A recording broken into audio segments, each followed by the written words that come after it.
Welcome back, everybody, to the show. What a day it is. Debate night in America. The unprecedented and historic debate between Vice President Kamala Harris and disgraced former President Donald Trump. What a night. And you know, for something this big, I have to be joined by one of my favorites and yours, Josiah from Pondering Politics. Josiah, how are you feeling on this monumental night? Well, first, Luke, it's great to be with you as usual. And listen, I've got something to say. You know me. I am a cynic. I am a pessimist. You're the optimist. I'm the glass is half empty kind of guy. You're always the glass is half full kind of guy. And together we have a full glass. But our cup runneth over tonight, buddy, because I am actually optimistic. I'm saying it right now. We need two full glasses because I am optimistic. I think the vice president is going to kick butt. Oof, that is good to hear. Welcome to everyone joining us around the world. And you are either watching on my channel, Luke Beasley, the channel, or Pondering Politics, Josiah's. We're dual streaming this, and I agree with you. I think, interestingly, I agree. Normally, you're the cynic, I'm the optimist, and I am optimistic about this election and about tonight. But I've been shocked, regardless of how confident I am in Vice President Harris's ability to debate Donald Trump. I have been shocked with the heart palpitations, the anxiety attacks I've been dealing with today in preparation for tonight, knowing that with everything we discuss on a daily basis, what are we, 50-something days away from the election? For years now, on our respective shows, we've been talking about the stakes of this election. And if you had to pinpoint one moment since Vice President Kamala Harris has jumped in the race that could actually make the difference in this election, this would be the moment. Of course. I mean, that's people are talking about the excitement, the fervor that's generated by such a truncated campaign. And the proof is in the pudding. I mean, hundreds of millions of dollars raised, just blowing Trump out of the water with respect to fundraising, thousands upon thousands of new volunteers. The excitement's there. But to your point, when you have such a short, truncated campaign, it also leaves no margin for error. So this is the single highest profile event that the vice president will have. And that means there is a lot riding on it, and the stakes are quite high. Very true. For the first time in a long time, I am confident that even though we have one shot, to quote the great sage philosopher Marshall Mathers, aka Eminem, even though we have one shot, I think the vice president is going to nail it. Wow. Now let's get to a little bit of pre-debate stories that I want to get your reaction to, Josiah. Jaden, if you would put this up on screen, we have the Real Clear Politics polling average. And the swing states, I think you can essentially say the ones that are in play are tied. But here, the national, to give you a sense of the sense of the race, the momentum, we saw, and I extensively covered it, and now you did as well, Josiah, Harris getting the race, and every single day that she was in the race, she would gain in the polls, it seemed. And she had this insane momentum. Something concerning is happening. I don't think it's full panic mode time yet, but Trump is now gaining on her. She still has a lead in this Real Clear Politics average of polls, but he now is experiencing some polling momentum, making up a little bit of what he lost, which is so irrational given what we know about the man. But what is your reaction to that, and why are we seeing it? So I think it's a couple of things. I think you have to remember that Donald Trump has never been a particularly popular candidate. It must be said. He was never a particularly popular president. He never broke 50% approval rating as candidate or as president at any time. And his base is, for the most part, locked in. Now, of course, we're being reductive when we say that, because the truth is every political candidate has some room to grow, including Donald Trump. But what we're seeing now by a closing of the gap is that the vice president's potential is very clearly her political potential, her electoral potential, her ability to secure popular support is greater objectively than Trump's. But it is just potential. So there was that initial wave of energy, excitement, something new, something fresh, and people are clearly more willing to back her potentially than Trump's. But that we can't just take that for granted, that energy will sustain itself. So I think what we're seeing here is the electorate is saying, listen, potentially you have the ability to pull more people than Donald Trump. And I think no matter what the outcome of the election will be, if Trump wins, I expect it will be by virtue of the Electoral College and not by popular vote. He's never won the popular vote against any of his Democratic rivals. Which basically just goes to show that though the potential there is there for the vice president, she has to actually cement it. Whereas Trump, his support, it's already glued in. And that's the question. It's less so is Trump going to win over a bunch of new people between now and the election. It's can Harris win over new people? Hold on.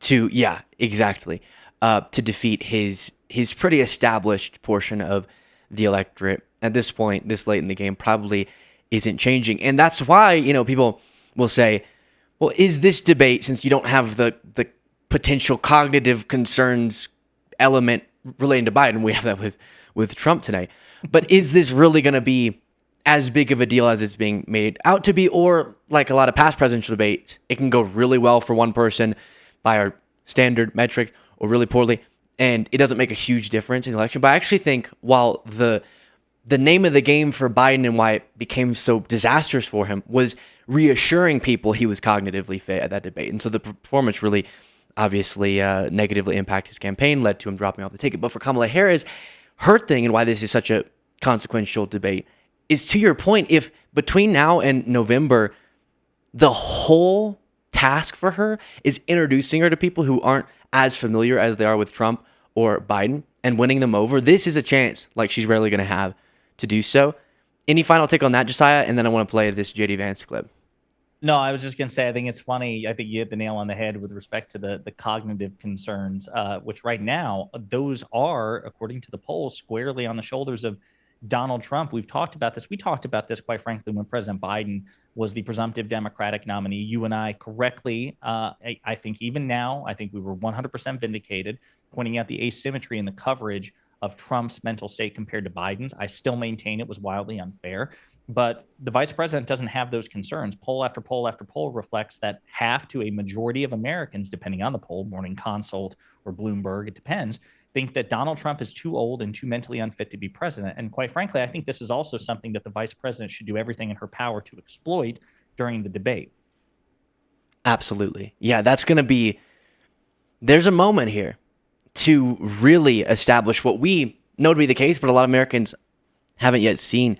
The crazy, crazy contrast between a younger, more mentally fit, just mentally fit candidate and Donald Trump. Now, Republicans wanted so badly to make the mental stuff a part of the campaign when it was Biden. Now, that's going to come back to bite them. But here's this clip from JD Vance as a part of an all-in podcast event saying, yeah, if I were vice president, I totally would have thrown out the legitimate electors in service of Trump's election lies and his attempt to stay in power despite losing. He was asked to not certify it. Sure. So would you have certified? I'll ask you for the third Again, time. I would have asked the states to submit alternative slates of electors and let the country have the debate about what actually matters and what kind of an election that we had. You in wouldn't have these important certified states. it, to be clear. I would have asked the states to submit alternative slates of I think electors. that's what you're saying. That's what I would have So- done. Again, I've said that publicly many times. Josiah, are you still getting that clip audio? I am. Perfect. Less perfect is what JD Vance said there. We've heard him allude to this, but he's tried to wiggle out of it because you have really one option whenever you're Trump's vice presidential running mate, which is towing that line. But it is a disastrous and, in a reasonable world, disqualifying thing to say, which is if you sort of missed in him trying to avoid the question a little bit. Trump and his allies got random people, not the actual lawfully selected, lawfully certified, lawfully elected electors in the different swing states that Trump lost, but instead other people to sign fraudulent forms saying they were the lawfully elected electors and they should be counted as a part of the Electoral College, and then tried to send those to be certified. So Trump wanted Mike Pence to go, hey, yeah, the real Electoral College counts in and we're going to certify it. But just kidding, here's a stack of electors I'm going to try to certify instead. And JD Vance is saying, yeah, I would have said to the millions of voters who went to the ballot box, voted in such a way that led to their electors being sent in favor of Biden, disenfranchise those people, pick Trump unilaterally as the president despite our democratic process. What's your reaction to him admitting that, Josiah? Well, to your point, I mean, in a saner world with a more rational electorate, and I can say these things, and you can say these things if you want to be critical too, because we're not running for office. The fact of the matter is, that this election is so competitive is, in my opinion, is something where we have to do some real soul searching as the American public. We have an obligation to pay attention to politics, to care about our democracy. I understand the politicians themselves also have a duty to help inspire Americans to care, but it's a two-part process. The fact of the matter is, in a better world, this would have been the end of J.D. Vance's career, not just temporarily, but in perpetuity. Because, yes, what he is saying is that, yes, if given the position, I would have defrauded 80 million Americans. I would have defrauded more Americans than I would have supported, because you have to remember, Donald Trump didn't win the popular vote. So he, for the sake of 74 million people, he would have defrauded 80 million people and unlawfully seized power. And it just goes to show not just the total authoritarian impulse of the modern Republican Party and the fact that they're unrepentant with respect to Republican leaders. J.D. Vance had every opportunity to say, you know what, we went too far, or even he could have even cleaned it up, Luke, with a more politically correct answer without throwing Trump under the bus, saying, you know, listen, I firmly believe that Donald Trump is going to win this election fair and square. He's going to win the popular vote. He's going to win by the Electoral College. I really don't want to think about the past. Mike Pence did. Like, he could have said so many things, but instead he just flat out said, with some prodding, that he would have done the exact opposite. And I'll also point out what's really gross about that is the inconsistency. It'd be bad enough for anyone to seriously entertain unilaterally throwing out a free and fair election. But what makes it even more gross is that J.D. Vance would never countenance such a suggestion if it came from a Democrat. Imagine if Vice President Kamala Harris were sitting on a podcast. She's the current incumbent Vice President of the United States, and she said something like that about the upcoming election, that she would have done what Mike Pence did not do and what Trump wanted Mike Pence to do, and effectively throw the election to her political party. J.D. Vance would be pulling his hair out. Republicans everywhere would be revolting. How dare you? But this is what we see. Rules for thee, not for me. Super gross. So gross. And to your point, go with the logic for 2 seconds. MAGA. He's saying if he were vice president, as Pence was, at that period of time during the 2020 election, he thinks he had the constitutional right to say to states, no, that whole Constitution thing that you're following and sending, no. Instead, send what I want. Send the electors I want. And if you don't, we're not certifying the election. Who's currently the vice president? So you're saying Vice President Kamala Harris would have the power in this upcoming election, no matter what happens, even if Trump loses, to pick her own electors and say, I won the election even if I didn't.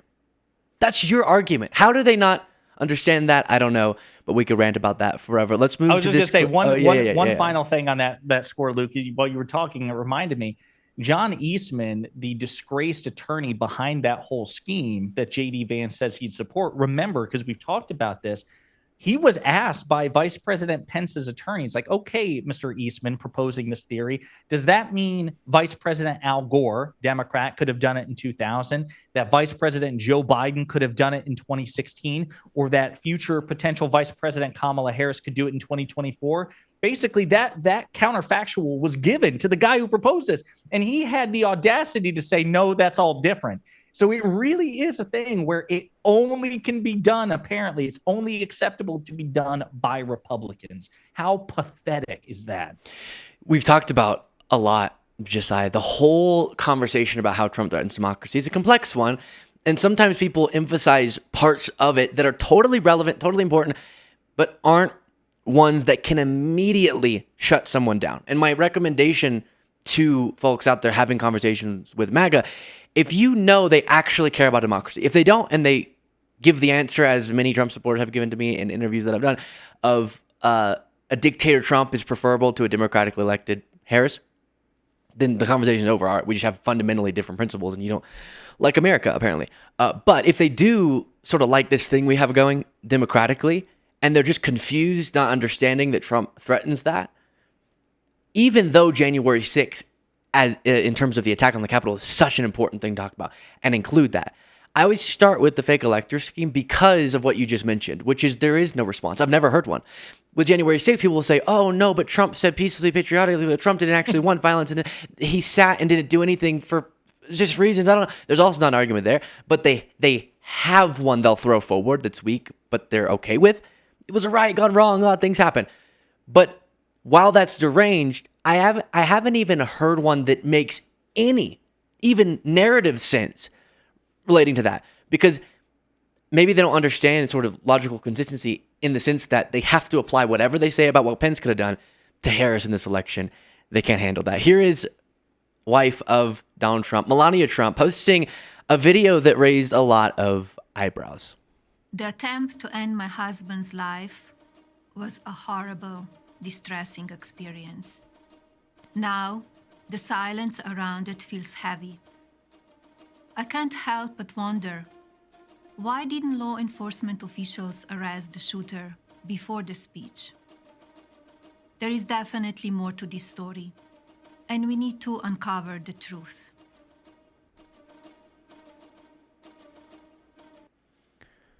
So, I saw someone say, isn't it weird that she's being more conspiratorial about this than Trump is? While absolutely there were law enforcement failures, that's a given the fact that a shot was fired off and got so close to killing Trump. And that's something that should be investigated and is being investigated. And accountability should happen. We saw the Secret Service president or director resign over that.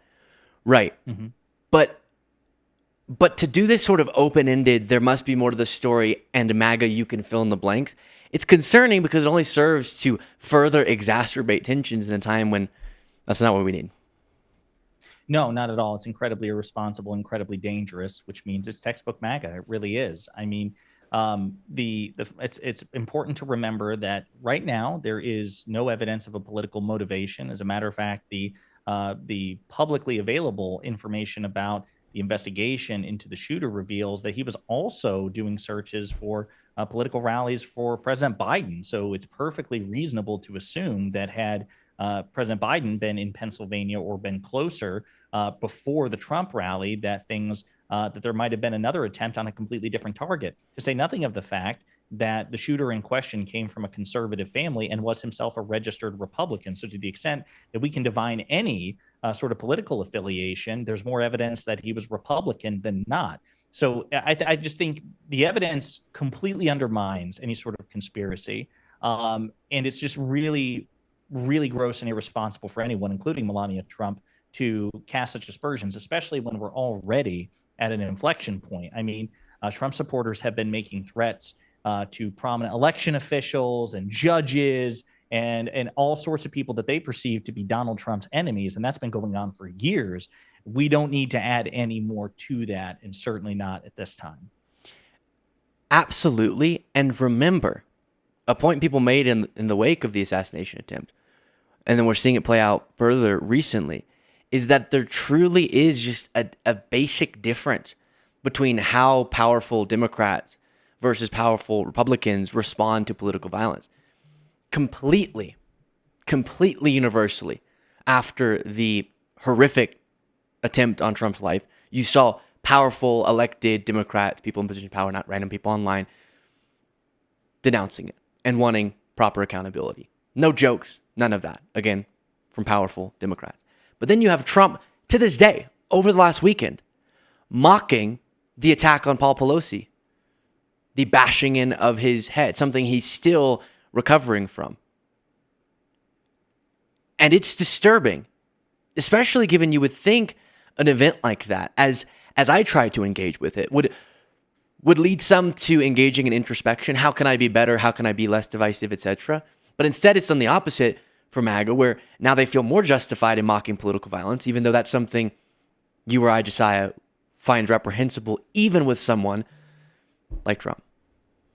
Yeah, so the asymmetry, which, as you know, the asymmetry of expectation. Again, I feel like we should be paid royalties, Luke. I mean, my God, didn't we lead the charge on this? No, I'm kidding. But it is something that I recall vividly. You even took the time to point out when you appeared on Piers Morgan Uncensored during your debate with a Republican operative, And I think it was something that even Piers himself, in a rare moment, and I say this all the time, Luke won't brag about himself, but I'm going to on his behalf because he's a friend and he did such a great job.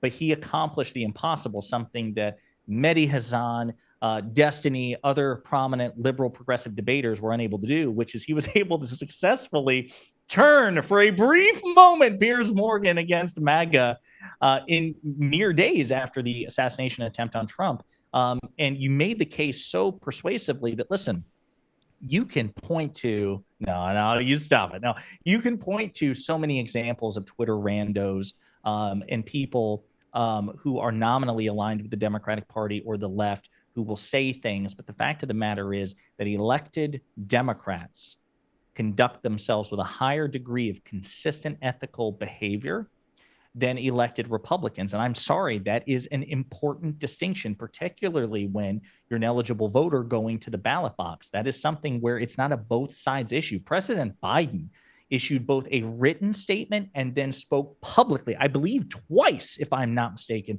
a preliminary kind of impromptu speech in front of the press and then a more formal speech condemning political violence. I don't know if the shoe is on the other foot, if Donald Trump, a hypothetical President Trump, would ever be capable of such a thing if it were his political opponent who had suffered such an attack. And to your point about the facts we've learned about this shooter doesn't take away from how terrible of an act it was, or how tragic the death of the supporter of Trump was. As we learn about this supporter, about the shooter, we learn that actually it doesn't seem he was motivated by left-wing ideology and was going to look for some politician of any political ideology. But then the guy who attacked Paul Pelosi was specifically citing the 2020 election lies and how he felt that Nancy Pelosi was guilty of crimes because of that. And his plan, as shown in his interviews with investigators, his plan was to break into the house, wait for Nancy Pelosi to get there, tie her up, and if she didn't admit that she engaged in crimes related to the 2020 election, he would break her kneecaps. He shows up, she's not there, but Paul Pelosi is, and then we know what that led to. And so Trump couldn't get himself to denounce that, and instead jokes about it in the clips we've been watching on the show in the last few days, when it's way more directly connected to what he pushes on a daily basis. And not only does he not think, maybe I should stop lying about the election if stuff like this is happening, but also jokes about it, Josiah. No, I mean, it really is incredibly gross. They did it. They were so cavalier about the attack on Paul Pelosi in its immediate aftermath. To your point, they continue to do so with no degree of introspection. And then on top of that, the demands, the incessant asymmetrical demands for civility from everybody else, but something they won't reciprocate. That's really what drives me nuts about this. Like, listen, I have pretty thick skin. And as gross as this sort of rhetoric can be, I could at least make my peace with it if there was consistency. So if the same MAGA Republicans who mocked Paul Pelosi's attack would also say, hey, listen, I don't care what you say about an attack on Donald Trump or whomever else because I'm consistent, then at least I could say, okay, there's that. But they take a bad situation, make it worse by gleefully unleashing invective against Democrats and their loved ones. Because remember, it would just be so bad if it were a Democratic politician. But Paul Pelosi is just married to a Democratic politician. He's not in office, which makes it even worse, even less acceptable. And then you take that and then you add a level of hypocrisy on top of it. The same people demanding that you denounce the Democratic Party, that Joe Biden fall to his knees and plead to Donald Trump to forgive him for something. I have no idea what it is exactly. Also want the right to insult and attack and mock with impunity. That does not work for me at all, and it shouldn't work for you either. You should demand, wherever you fall in the political spectrum, consistency.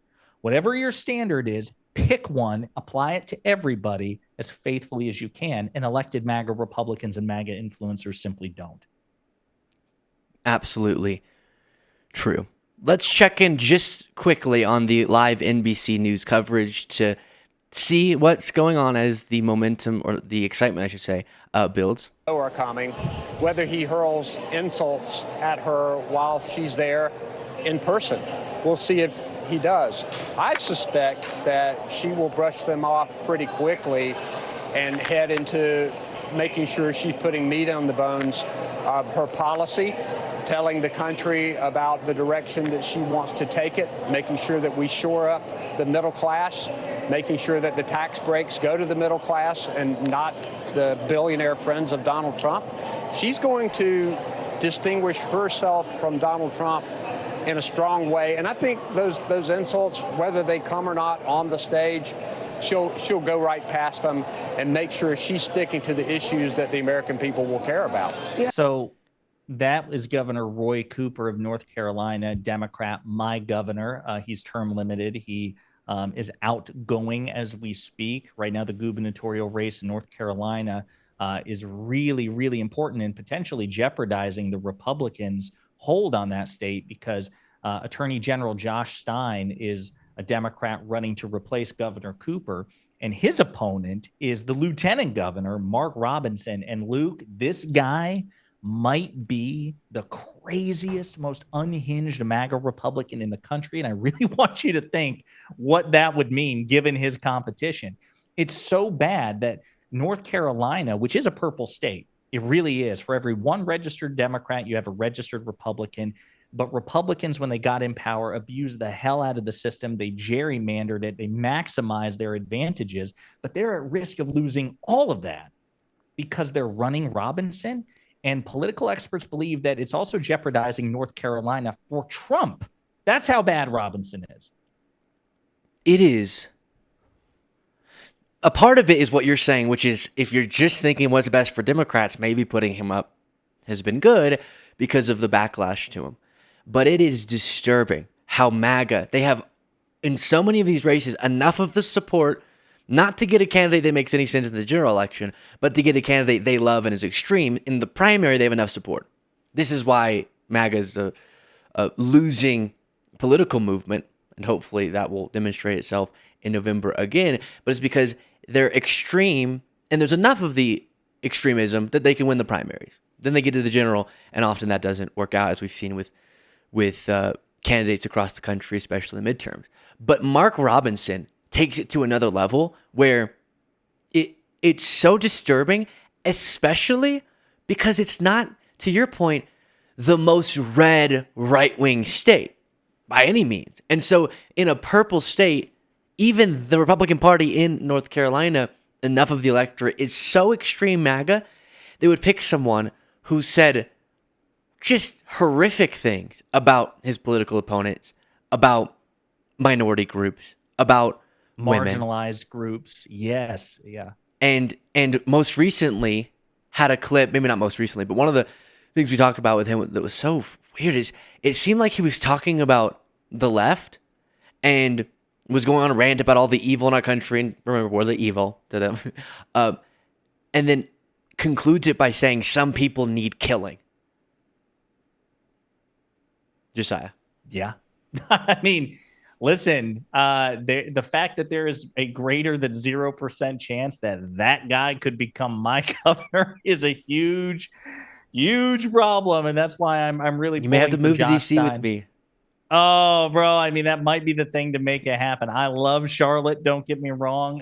But yeah, just it's baffling. The upshot is, Luke, that the polls that I have seen have shown a surprising and encouraging gap between Attorney General Stein and Lieutenant Governor Robinson. I'll also point out, speaking of Attorney General of North Carolina, that Jeff Jackson, the Democratic congressman, veteran Democratic congressman who represents one of North Carolina's district, he was gerrymandered, unfortunately, out of his position by the Republican supermajority in North Carolina. He's the one who went viral with all the TikToks explaining everything. He is running to replace Attorney General Stein. So what could happen, and what I'm hoping happens, is Josh Stein, the current Attorney General, replaces Governor Cooper, defeats Robinson, and then Jeff Jackson becomes the Attorney General of North Carolina. It's possible, Luke, that my state is going to have a really, really good November, and it might be a bellwether for the rest of the country. That's all I'm saying. And in North Carolina, based on the map that Trump is working with to win this election in the Electoral College, he needs North Carolina. And even at a point I've heard a lot of people making, even if he does barely eke out a win there, the fact that he's having to invest the resources he is in winning North Carolina when the other states are things he needs to be focusing on is a good sign. And there is just, I'm pretty sure in the margin of error, polls coming out back to back of Harris at Trump. So imagine, for the sake of your state, Josiah, if come November, you have those two folks that you'll be excited about, your state government better represented, and then Harris winning it. That's not too shabby. No, again, there is a timeline in the multiverse where that happens, and I'm hoping we're living in it right now. One thing, Luke, before you jump on to the next thing, people in our chats are wondering, are we going to live stream the debate? And the answer is... Yes, we think so. We might get blocked, so just stick around to see. I was expecting a heck yes, and instead Luke gave like the appropriate disclaimer. That is absolutely our intention, but circumstances may force us to do something else entirely. But yes, that is the goal. There is nothing live stream that can stop us except for the thing that can easily stop us. Okay. Here is a new Harris ad, and we'll react. His lies never stop. $35 insulin. You know who did that? I did that. Obviously not true. Here's Joe Biden signing that piece of legislation. During my 4 years, I had the best environmental numbers. Trump rolled back environmental protections and dismissed climate change. Project 25. I don't know anything about it. Donald Trump has been at our organization. He's blessed it. He's very supportive of what we do. I'm a better looking person. Roe v. Wade back to the States. No inflation. I did nothing wrong. Here's the truth. Donald Trump has been and always will be a liar. Oof. You know, spoiler alert. What'd you say? I said, spoiler alert, Donald Trump is a liar? What? Hey, I thought we were supposed to find that out tonight. That's so... I know. You know, what's up with that? I'm happy they're pointing that out, and few things are as consequential as how dishonest Trump is, but it makes, so I know this is not the most important takeaway, it makes me so happy that they included in the series of lies a clip of him saying, I'm better looking than her. What? That's something else. Perhaps the biggest lie he's told. I mean, it's actually, not only is it funny that they included that, but it also is illustrative in the sense that it gives a range, right? Because if the vice president tried to make an ad of every consequential lie that Donald Trump's ever told, it would be a 7-hour ad, right? So it basically gives you a smattering. It gives you a diversity. He lies about stupid things, obviously wrong things, elaborate things, and then things that are fundamental to American democracy, like the notion of stolen elections. Like, this guy will lie about anything at any time for any reason. So yeah, it's a devastating ad. Did you see the one that he dropped on Fox News earlier today about? You're smiling like you've seen it, so it's pretty good. You reminded me. Let's see. Ad. What's that one? What keywords do I search to find that? I think Obama if you one. Crowd. If you look at Twitter, if you look at the one, it says we aired this on Fox News for no reason. That was the catchphrase. That was the slogan that they included on the tweet. Okay, I don't know if this is the one you're referring to, but this made my day. Here's another 30 ad. seconds. It's 30 seconds. Yes. That's it. This is it. Okay. So this ad, they're specifically running in Philadelphia, in case Trump tunes into some of these outlets, and in West Palm Beach, Florida, in case he sees it there.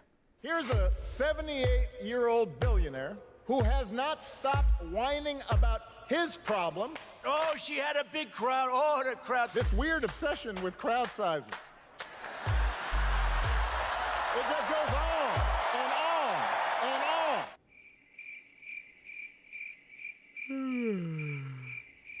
America's ready for a new chapter. We are ready for a President Kamala Harris. I'm Kamala Harris, and I approve this message. I'm Luke Beasley, and I approve the message. Shoot. Indeed. Pondering politics gives it the stamp of approval. Absolutely brutal. You know what the Harris campaign understands that so many Democratic campaigns haven't is trolling. Because what you're thinking is, who the cares about crowd sizes? Why are you putting that in an ad? No. It's specifically to get in Trump's head. And with how much money Harris is raising, I think she can afford a little bit to run specifically ads for an audience of one, because as they get under his skin, he becomes more outrageous and people see the true Trump better. And that's why tonight, what I want to get to soon, Josiah, is both of our thoughts about what needs to be done for us to classify Harris's performance as good, as effective, nailed it. And so we'll get to that. One thing I think she needs to do is try to get under Trump's skin, because he's going to try probably to come off more chill and not so unhinged. And she has an ability to trigger him. And we've been seeing that. And hopefully that happens on the debate stage. But even just in the campaign generally, he sees that. He's going to be truthing up a storm, posting more, oh, this is all AI. And that only drives a more accurate, but also politically effective narrative about the stable leader versus unhinged leader option that we have in this race. No, 100%. Listen, I'm a big fan of The West Wing. I know that's cringe to a lot of people, but for the first 3 seasons, it was really, really good. It was really well written. We don't live in The West Wing. We don't live with a good faith opposition, principled conservative party. We don't live with a fictional version of the Republican Party. We live with the real Republican Party, which whose elected leaders are wildly, comically, dangerously authoritarian and unprincipled, and will say or do whatever they need to in order to win. And with that in mind, one of the best ways to disarm authoritarians is to mock them. I mean, Charlie Chaplin famously made fun of Adolf Hitler in the 20s and 30s, and it was a good way to help undermine the strongman fascistic image. And the fact of the matter is, Donald Trump has a bit of that, where he really needs to be feared and dreaded and be seen as larger than life. And so simultaneously, I think the Harris campaign has really struck this balance. They point out that the consequences of a second Trump administration are indeed quite dire, but the Trump himself is just a buffoon. He's an idiot. He's a loser. He's a thin-skinned, malignant narcissist. He is not someone to fear. You should fear putting him in power, but he himself is someone to mock relentlessly for the rest of his life. And I think that that's something that the vice president has to do. She has to never take the bait from him, which I think she will be very good at doing. I think she will not take the bait, but she should make it so that he always takes the bait. And I think the potential's there, given how well she handled Trump supporters and conservative, powerful figures when she was senator for California in the United States Senate. She went up against Jeff Sessions, Bill Barr, two prominent conservative Republican attorney generals. She went up against Brett Kavanaugh, and she was able to eviscerate them rhetorically. And I think she has all the ability to do that here, because Trump is actually dumber than all 3 of those men. So he is less formidable in so many ways. So yeah, I think that this is the sort of tone that she should be striking 100%. Yeah. And don't don't think that this is the only stuff that we're seeing in terms of ads.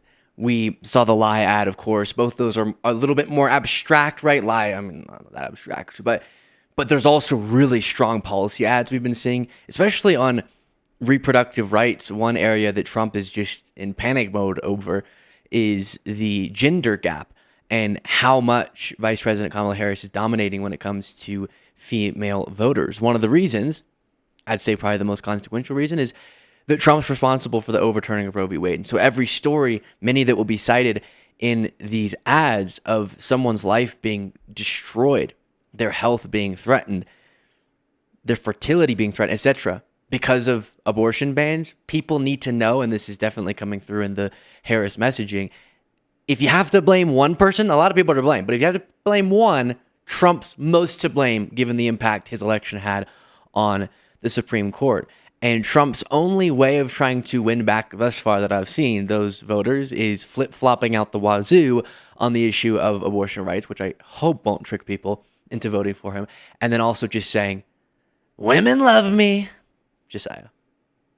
No, I mean, 100%. I think that the flip-flop and abortion thing is something the vice president should absolutely pummel Trump with rhetorically because, again, I assure you, I don't know if the moderators will ask Trump about his long and sordid history of flip-flopping various political and policy positions. If I had to bet, they're definitely going to ask the vice president that. Trump, as you know, is graded on a curve.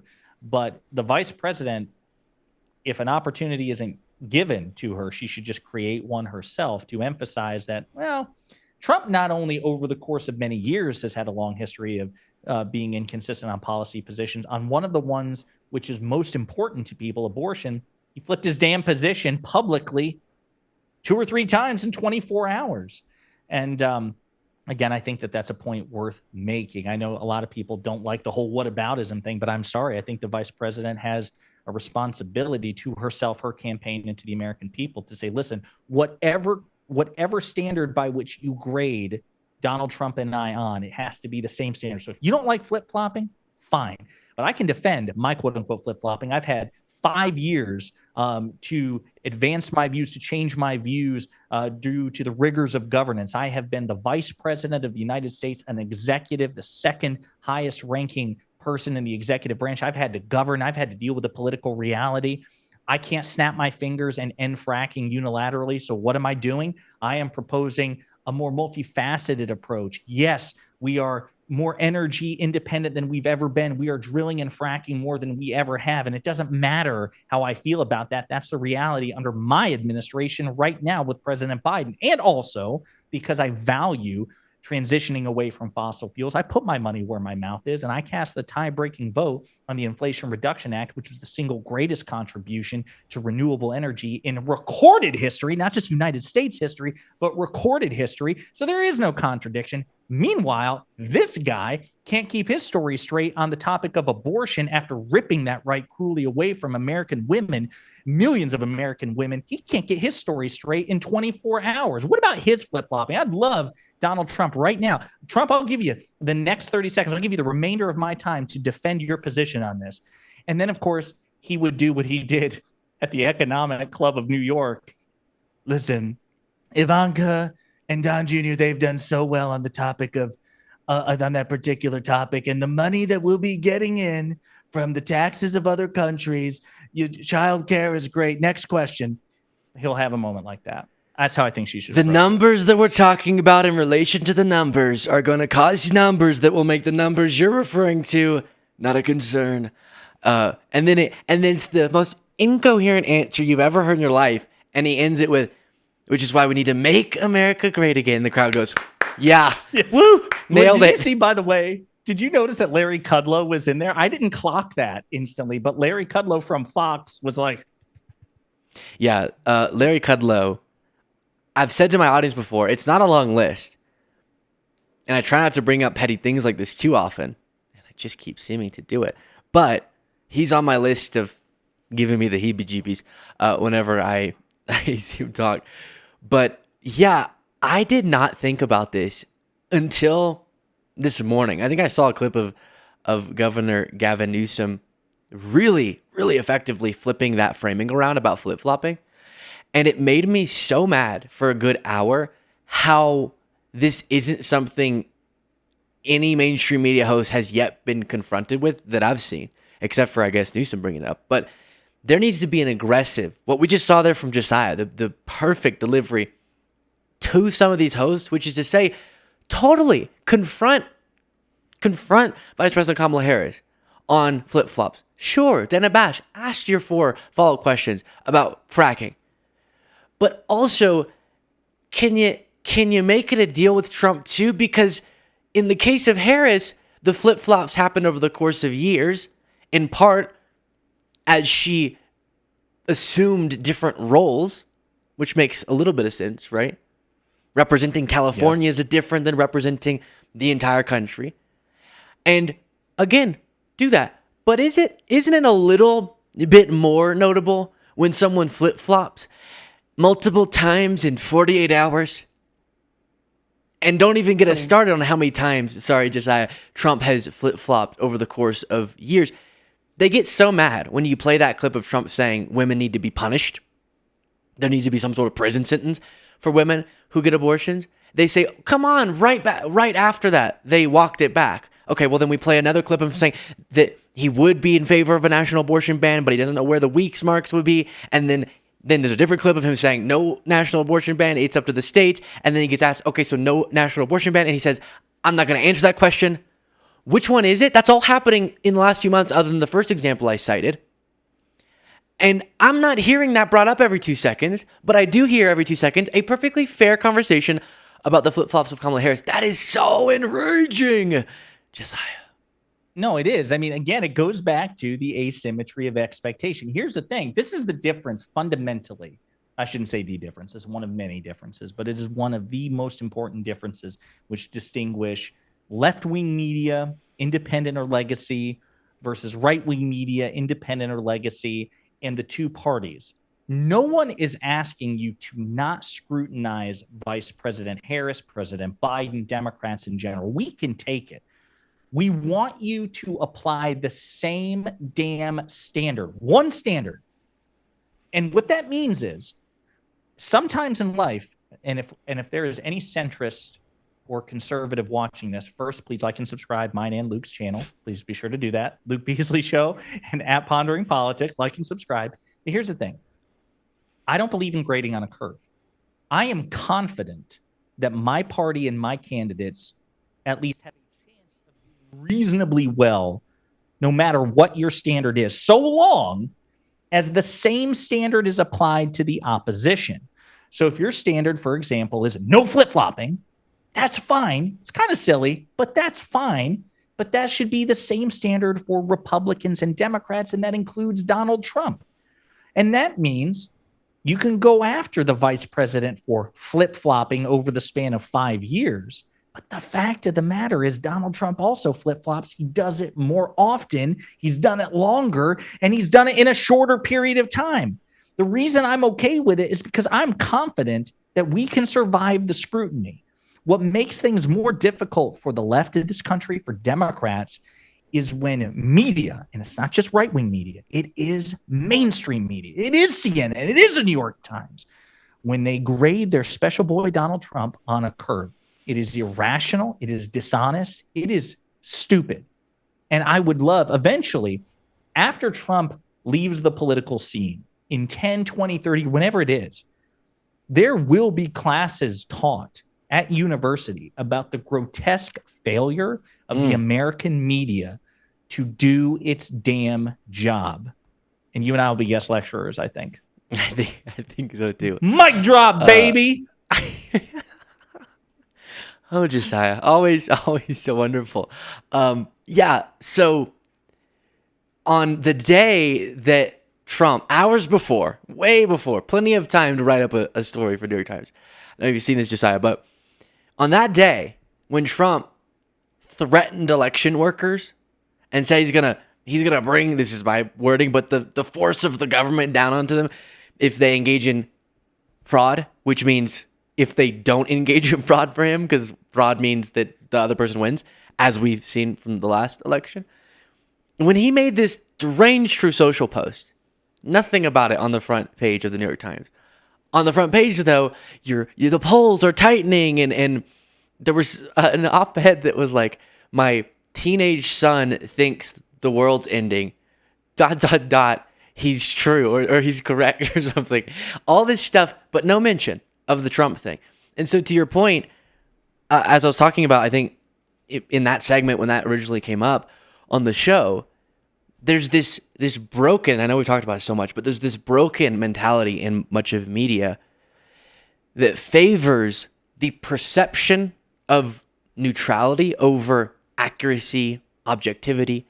And what that means is, okay, if we have 10 bad things Trump has done in the last 24 hours, and one bad thing that Kamala Harris did, let's just throw that in for an example, we have to do 10 stories about the one bad thing that Kamala Harris did, so we can then do 10 stories about the 10 bad things that Trump did. See, because we're objective. No, that's not what objectivity is. That's just you trying to just meaninglessly project neutrality. It's a false equivalence. It's false equivalence. And why do they do it? Because they're so scared they're going to be accused of being liberal media. And even though they do all of that to not be accused of that by the right wing. What are they accused of, Josiah? They're accused of it anyway. That's the whole point. I mean, you know, it's funny. While you were talking, I was thinking of just a perfectly good example, which is recent. CNN moderated that disastrous debate between President Biden and Donald Trump. Afterwards, Trump repeatedly, publicly praised Jake Tapper and Dana Bash and CNN overall, saying, hey, they exceeded expectations. They were so fair.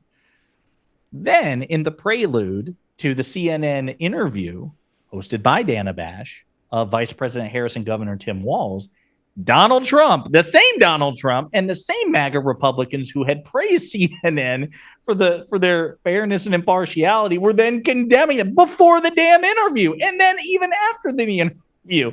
So it's like you cannot earn MAGA's good grace or their you can't earn their approval. You really can't. It is temporary. It's fleeting.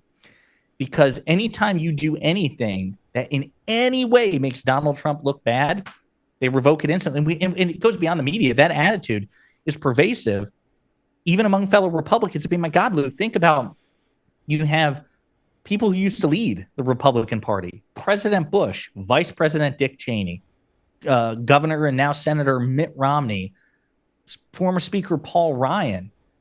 They do the same thing with them. You were the standard bearer for the party. We once proudly followed you. But because you dare in any way spurn or criticize the current leader, anything that you ever did in your life no longer matters. Your decades of principled conservatism, your decades of loyalty to the Republican Party, it could be even years of loyalty to Trump himself. If you ever, for any reason, deviate from that, you are a heretic, and everything you've ever done is irrelevant. Yeah. One-way loyalty street there with Trump. Quickly, I want to read here. Justin, thank you for gifting 5 membership. And as Josiah said, even if you're not exactly in line with us politically, do like and subscribe. As we approach the debate, we are now 15 minutes. 15 minutes. Right? Am I right about that? That's crazy. No, that's I almost thought we had a whole other hour. No, yeah, 15 minutes from this historic debate. For those asking, we will be covering it live. We tried to get clarification on what the rules were, and it got even more confusing. I left that search more confused than I was going into it. If you're watching and you're thinking, gosh, there's no place I'd rather be, and it randomly shuts off, they came for us, and I do apologize. And there's not much we'll be able to do about that. But let's see. I've seen people asking about the join button for memberships. Some people aren't seeing it, but it should be there. If it's maybe you're on your phone, it's not there, and you might go to a computer. There should be a join button where the subscribe button is. Just like both those while you're there to save you a trip. And I think that's all we have. I will be reading chats as they come in, super chats, all sorts of different things. Maybe not so much while the debate's happening. And then one last thing, and then we'll talk about what we want to see in this debate. We are going to try something that you've never seen before. Maybe you have, but I've never seen this before, which is live fact-checking. So it would be really annoying if I muted every time, because then the whole thing would be muted every time Trump's talking, every time a lie is told. So instead, thanks, Josiah. Instead, we're going to be popping up a little white box where I'll have typed, or Josiah will have typed you can see it there, how to look, the fact check, so that you can be watching. We're not going to interrupt your listening experience, but see live fact checking of the things that are being said. That's all I have. Josiah, give me your breakdown about what Harris should do strategically, what would constitute a good performance on her part tonight, and then I guess if you want to include what could make it disastrous for Trump, that would be interesting. So, I mean, for me personally, you have to we think about that question from 2 interpretations. What do I personally constitute a victory for the vice president?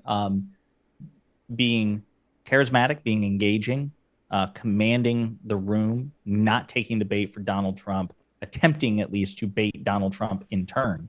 That is what I consider a win. The fact of the matter is these formats, I don't think, lend themselves particularly well, especially when your opponent is Donald Trump, to the sort of substantive, scholarly debates like we would see at Oxford or at Harvard or University or whatever. I think this format lends itself well to rhetoric in performance. So for me, the vice president being cool, calm, and collected, funny, basically being herself, be the Kamala Harris that we have seen on this campaign tour. I mean, a transformed, joyful, happy warrior, somebody who can turn on the grit and the sass and the ferocity and, let it out when she needs to, pull it back, laugh the next. I mean, the person we've seen at the campaign trail, she's that Kamala Harris. She's going to win handily. As far as that question goes for the American public, this is where I think it gets complicated because, unfortunately, I think that the vice president, just by number one being a Democrat, is going to be held to a higher standard, unfortunately, than Donald Trump. But also as a black woman, I think, unfortunately, so many people in this country are going to hold the vice president to a higher standard in ways that I think are just wildly unfair, but are a fact of American political life at this day and age still, unfortunately. And I hope that I'm wrong. I hope that we have moved past where we were, certainly in 2016 and even in 2020. I vividly recall how people reacted to her debate against Vice President Pence. I thought she won the debate. I think a lot of people did as well.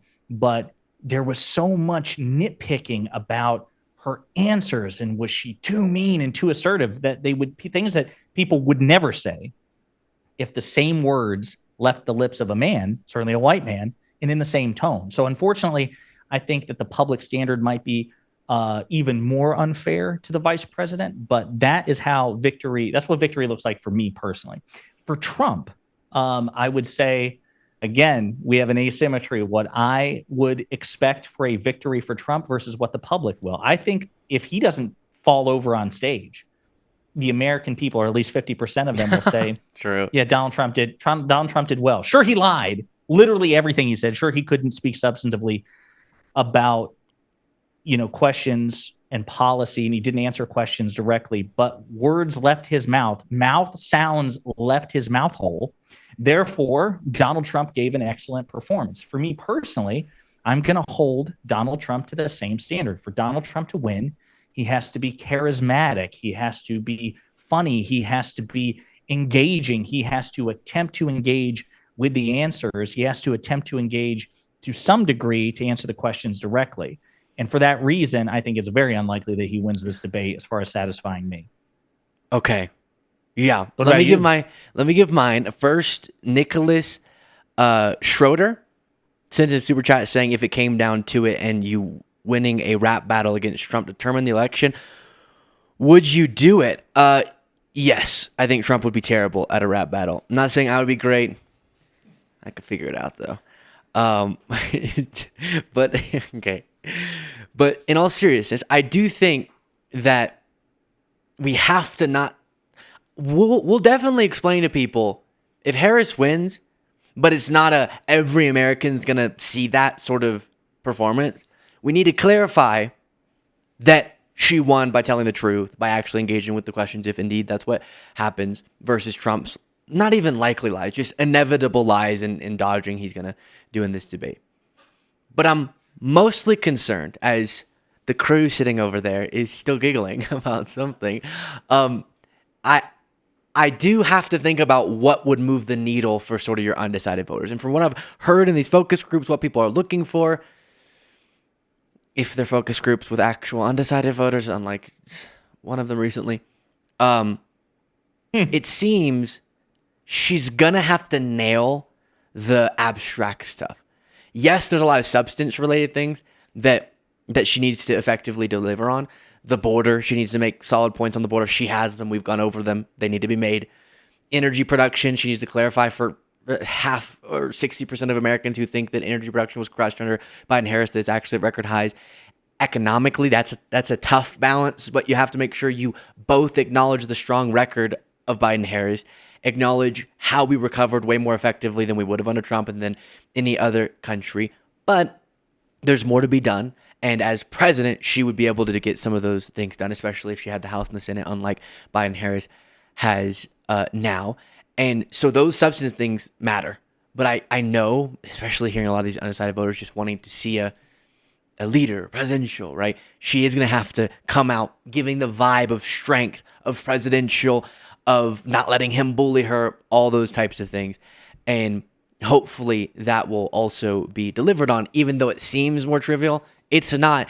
And on the aesthetic or vibe or personality things, it's just true, as much as it triggers some to hear, that unfortunately still in this country, as Josiah just said, there are two different standards, and female politicians, much less a black female politician, is absolutely judged more aggressively by too many people compared to the male counterparts. And so we can't change that right now, the fact that that's the thing. So hopefully she's able to come out there and nail the more abstract things as well. And then which would you say, Josiah, which issue that you know is going to be asked about are you most looking forward to hearing the exchange on? I mean, my first reaction is to say abortion, because it is the single biggest winning issue for Democrats electorally, and Donald Trump is really caught flat-footed on this between both his flip-flopping and his appointment of the 3 Supreme Court justices, which granted the Supreme Court the conservative majority necessary to overturn Roe v. Wade, and also Donald Trump's long sordid history of, threatening to prosecute, for example, women who seek abortions and things of that nature. So obviously that's one. But honestly, I have so many pet issues that I also want her to make a really compelling case, which I know she has, number one, the ability to, and certainly the facts on her side. I imagine Donald Trump is going to reference Afghanistan. You know that that is something I cover quite a bit on my channel, given that was number one, America's longest war, number two, a major foreign policy event, number three, a major electoral event, because it was the beginning of the end of President Biden's popularity, the withdrawal from Afghanistan. I want her to defend, or at the very least, make sure that Donald Trump does not emerge unscathed with respect to blame for Afghanistan, because it's simply true. He set the Biden administration up for grotesque failure. Also, the economy, to your point, I think that, I understand that she has to walk a fine line with respect to the economy, because consumer sentiment is what it is, and you can't lecture people into having a completely different worldview. But I am a firm believer, there's data to support it, that so much of the perception of the economy is indeed fueled by a partisan lens. Paul Krugman, Nobel Prize winning economist, has talked about this at length, that there's a vibes-based economy, and that if Donald Trump wins the election, based on the data, we will see within weeks a major flip about feelings about the economy, even if the trends stay exactly the same. And I think we have an obligation to try to fight back on that, to say, actually, no, there were good things, remarkable things accomplished economically under the Biden-Harris administration that we absolutely must lay claim to, even while recognizing, to your point, that there's a lot of work to be done left, but also that Donald Trump inherited a damn good economy from President Barack Obama. He did not create so many people operate under the belief, because Trump says it and he is not appropriately fact-checked. He just marched into office January 20th, 2017, and with 2 sticks single-handedly created the American economy as we know it. But then you can't count that last year. So he just gets to have it always. And I think the vice president, to the best that she's able, needs to make the case that Donald Trump inherited a good economy from my predecessor, Barack Obama. He drove it into the ground in under 4 years. He wants you to forget about all of that. And he wants to pretend that Democrats are single-handedly responsible for every economic pain in the world. Here's what we've done to make progress on this issue. Here's what I intend to do if I become president to make even more progress. Donald Trump wants to just cut taxes for the rich and coast on the economic trends created by the Biden-Harris administration. Beautifully said. Before responding to all of those joining now, I'm seeing the numbers tick up and up as we get moments away from this debate. I'm going to be honest, my tummy is filled with butterflies right now in a way that it hasn't been in quite some time. What a night it is. Quickly, Alien Me wrote in a super chat saying, thank y'all for your hard work. You have Jenna saying welcome, or becoming a member. You have someone saying Harris Waltz 2024. You have someone named Cassie Wentland saying, huge fan, incredible work. Thank you all so much. Man, it's here. We will, I'm going to say one more time for those just joining, we will be, just so y'all know, I know who Cassie Wentland is. That's why if you can hear the guys laughing in the background while they're laughing. We will be covering this live as long as ABC allows us, and hopefully they believe in the public service that presidential debate should be, in the right that Americans should have to watch it, and not be just using this as a money grab.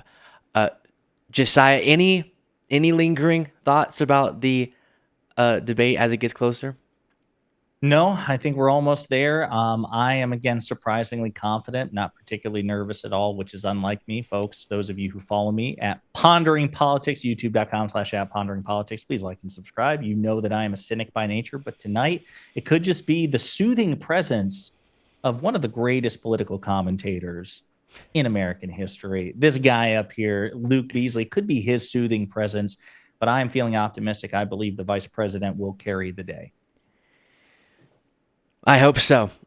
One thing that you mentioned earlier that is super, super sort of reoccurring in its presence in my mind is how Trump's able to say, no matter that people know there were still issues, right? When Trump was president, even before the pandemic, and then everything collapsed. And by every single analysis that's credible at all, Trump exacerbated the economic pain and public health pain because of his mishandling and the fact that it wasn't taken seriously, and admitted he was downplaying it for political purposes, thus not prepping properly. So, but still, people don't really get that mad at him for saying, I built the greatest economy, even though he just inherited the Obama economy.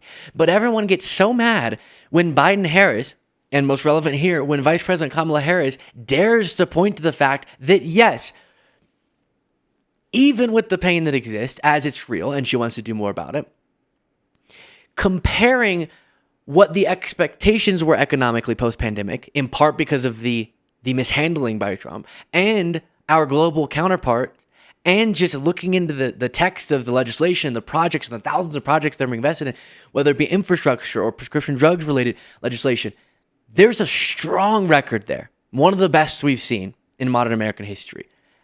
And it's weird that if Trump had a 10th of that record legislatively and in the recovery, he would say he was the best thing that ever existed, as he already does, and that he caused all of that. All of right-wing media would accept it, and some of mainstream media would go, well, I mean, a lot of people in this country think Trump's Jesus. Is he? I don't know, maybe so. And it just doesn't work the other way around. And so I agree. I don't like this advice that Harris has been getting of sort of run away from the record and really distinguish yourself from Biden. And let's actually cut live to the debate. Presidential Here we debate. go, we folks. want to welcome viewers watching on ABC and around the world tonight. Vice President Kamala Harris and President Donald Trump are just moments away from taking the stage in this unprecedented race for president. And I'm Lindsay Davis. Tonight's meeting could be the most consequential event of their campaigns, with Election Day now less than 2 months away. For Vice President Kamala Harris, this is her first debate since President Biden withdrew from the race on July 21st. Of course, that decision followed his debate against President Donald Trump in June. Since then, this race has taken on an entirely new dynamic. And that brings us to the rules of tonight's debate. 90 minutes with 2 commercial breaks. No topics or questions have been shared with the campaigns. The candidates will have 2 minutes to answer questions, and this is the clock. That's what they'll be seeing. 2 minutes for rebuttals and 1 minute for follow-ups, clarifications, or responses. Their microphones will only be turned on when it's their turn to speak. No pre-written notes allowed. There is no audience here tonight in this hall at the National Constitution Center. This is an intimate setting for 2 candidates who have never met. President Trump won the coin toss. He chose to deliver the final closing statement of the evening. Vice President Harris selected the podium to the right. So let's now welcome the candidates to the stage. Vice President Kamala Harris and President Donald Trump.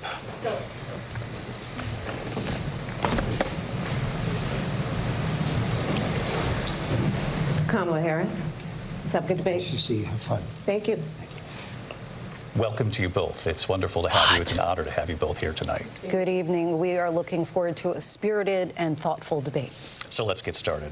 I want to begin tonight with the issue that voters repeatedly say is their #1 issue, and that is the economy and the cost of living in this country. Vice President Harris, you and President Trump were elected 4 years ago, and your opponent on the stage here tonight often asks his supporters, are you better off than you were 4 years ago? When it comes to the economy, do you believe Americans are better off than they were 4 years ago? So I was raised as a middle-class kid. And I am actually the only person on this stage who has a plan that is about lifting up the middle class and working people of America. I believe in the ambition, the aspirations, the dreams of the American people. And that is why I imagine and have actually a plan to build what I call an opportunity economy. Because here's the thing. We know that we have a shortage of homes and housing, and the cost of housing is too expensive for far too many people. We know that young families need support to raise their children, and I intend on extending a tax cut for those families of $6,000, which is the largest child tax credit that we have given in a long time, so that those young families can afford to buy a crib, buy a car seat, buy clothes for their children. My passion, one of them, is small businesses. My mother raised my sister and me, but there was a woman who helped raise us. We call her our second mother. She was a small business owner. I love our small businesses. My plan is to give a $50,000 tax deduction to start up small businesses, knowing they are part of the backbone of America's economy. My opponent, on the other hand, his plan is to do what he has done before, which is to provide a tax cut for billionaires and big corporations, which will result in $5 trillion to America's deficit. My opponent has a plan that I call the Trump's sales tax, which would be a 20% tax on everyday goods that you rely on to get through the month. Economists have said that Trump sales tax would actually result for middle-class families in about $4,000 more a year because of his policies and his ideas about what should be the backs of middle-class people paying for tax cuts for billionaires. President Trump, I'll give you 2 minutes. First of all, I have no sales tax. That's an incorrect statement. She knows that. We're doing tariffs on other countries. Other countries are going to finally, after 75 years, pay us back for all that we've done for the world. And the tariff will be substantial in some cases. I took in billions and billions of dollars, as you know, from China. In fact, they never took the tariff off because there was so much money they can't. It would totally destroy everything that they've set out to do. They're taking in billions of dollars from China and other places. They've left the tariffs on. When I had it, I had tariffs, and yet I had no inflation. Look, we've had a terrible economy because inflation which is really known as a country buster. It breaks up countries. We have inflation like very few people have ever seen before, probably the worst in our nation's history. We were at 21%, but that's being generous because many things are 50, 60, 70, and 80% higher than they were just a few years ago. This has been a disaster for people, for the middle class, but for every class. On top of that, we have millions of people pouring into our country from prisons and jails, from mental institutions and insane asylums, and they're coming in and they're taking jobs that are occupied right now by African Americans and Hispanics, and also unions. Unions are going to be affected very soon. And you see what's happening. You see what's happening with towns throughout the United States. You look at Springfield, Ohio. You look at Aurora in Colorado. They are taking over the towns. They're taking over buildings. They're going in violently. These are the people that she and Biden led into our country, and they're destroying our country. They're dangerous. They're at the highest level of criminality, and we have to get them out. We have to get them out fast. I created one of the greatest economies in the history of our country. I'll do it again and even better. We are going to get to immigration and border security during this debate, but I would like to let Vice President Harris respond on the economy here. Well, I would love to. Let's talk about what Donald Trump left us. Donald Trump left us the worst unemployment since the Great Depression. Donald Trump left us the worst public health epidemic in a century. Donald Trump left us the worst attack on our democracy since the Civil War.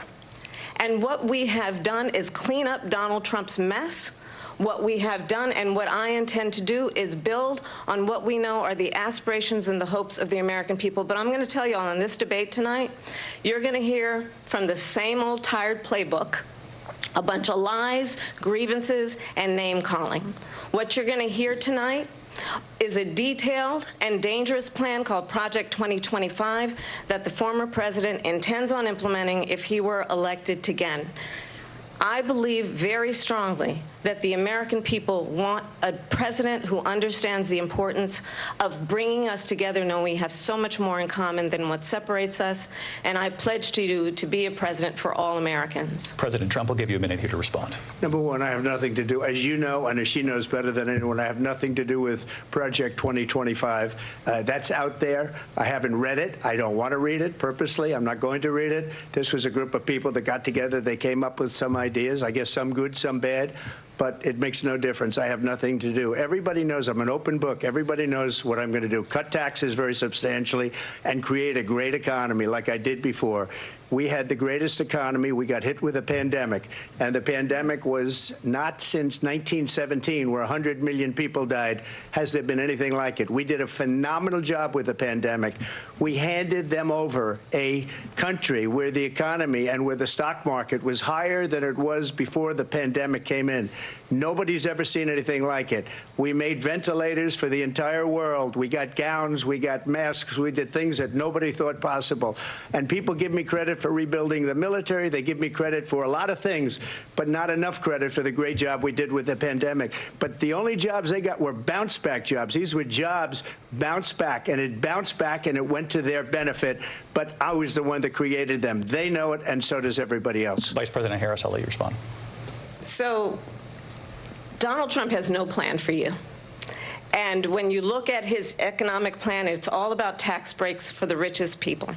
I am offering what I describe as an opportunity economy, and the best economists in our country, if not the world, have reviewed our relative plans for the future of America.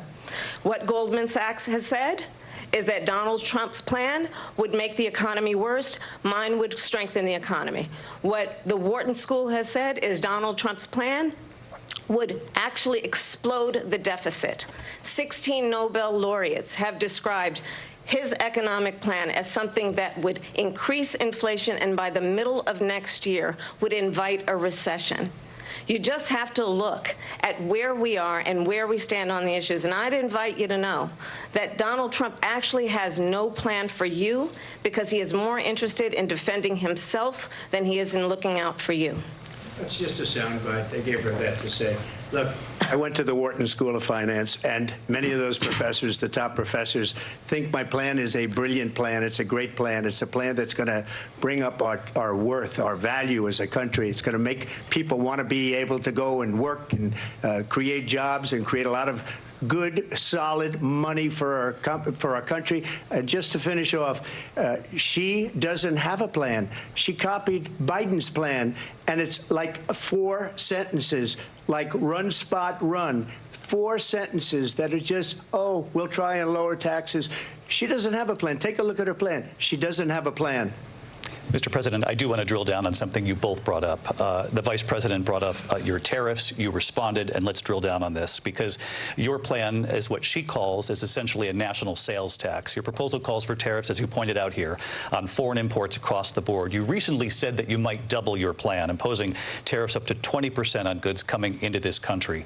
As you know, many economists say that with tariffs at that level, costs are then passed on to the consumer. Vice President Harris has argued it'll mean higher prices on gas, food, clothing, medication, arguing it costs the typical family nearly $4,000 a year. Do you believe Americans can afford higher prices because of tariffs? They're not going to have higher prices. What's going to have and who's going to have higher prices is China and all of the countries that have been ripping us off for years. I was the only president ever. China was paying us hundreds of billions of dollars, and so were other countries. And, you know, if she doesn't like them, they should have gone out and they should have immediately cut the tariffs. But those tariffs are there 3.5 years now under their administration. We are going to take in billions of dollars, hundreds of billions of dollars. I had no inflation, virtually no inflation. They had the highest inflation perhaps in the history of our country, because I've never seen a worse period of time. People can't go out and buy cereal or bacon or eggs or anything else. The people of our country are absolutely dying with what they've done. They've destroyed the economy.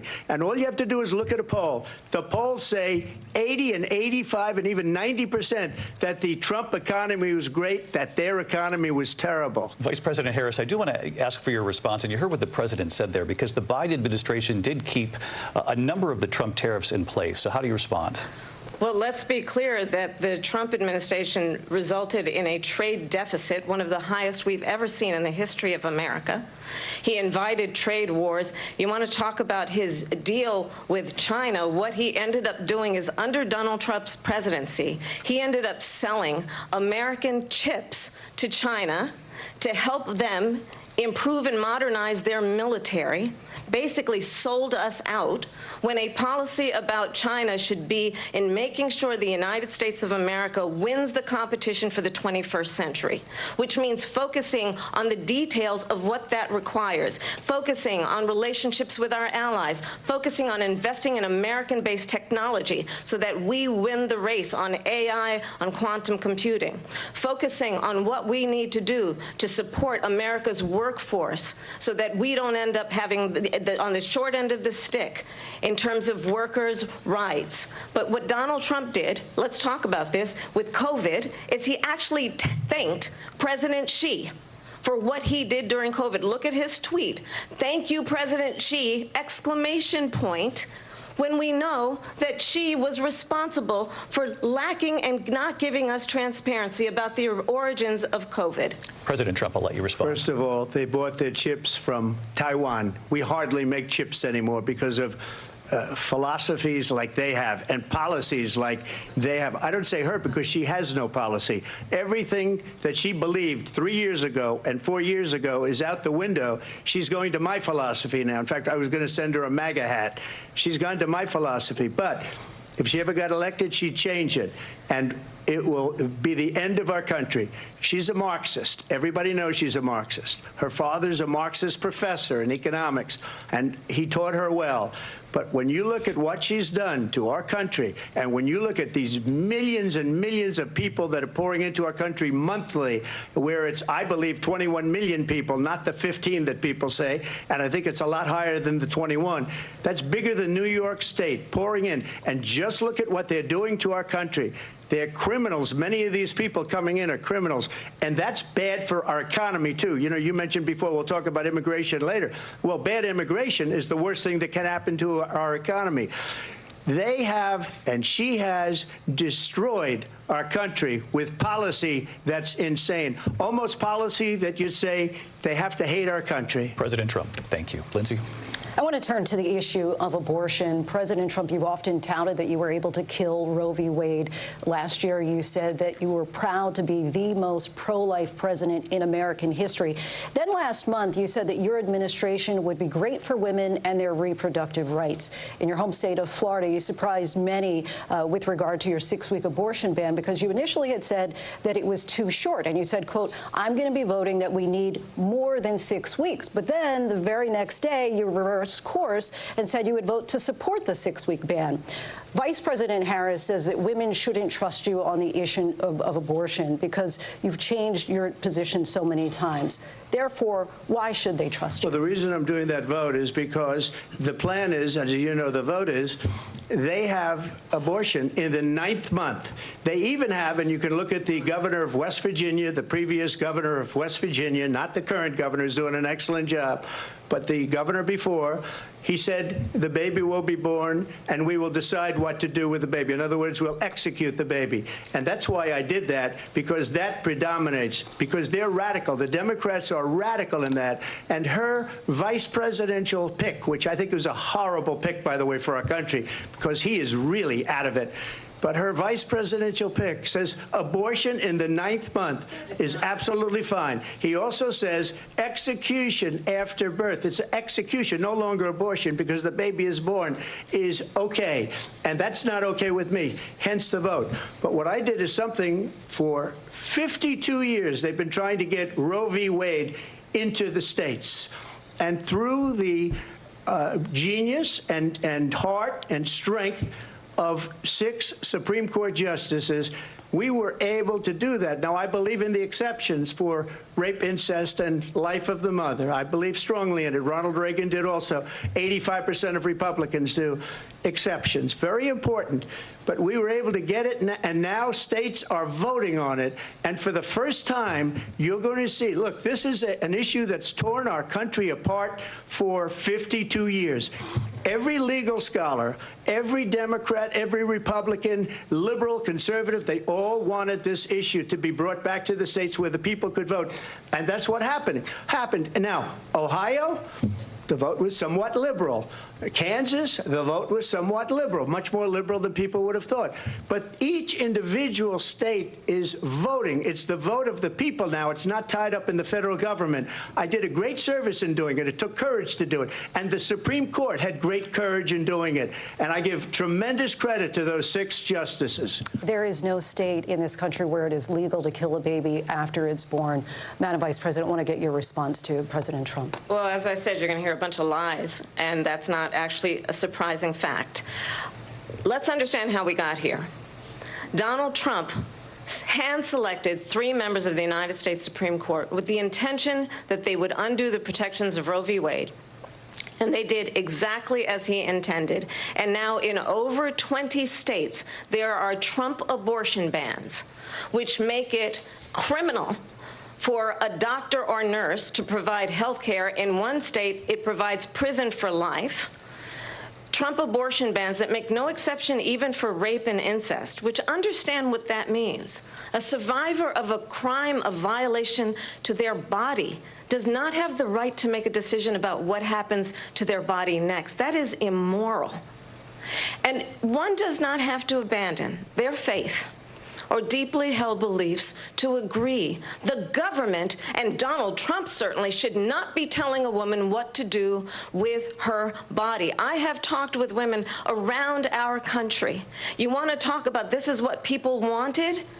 Pregnant women who want to carry a pregnancy to term, suffering from a miscarriage, being denied care in an emergency room because the healthcare providers are afraid they might go to jail, and she's bleeding out in a car in the parking lot.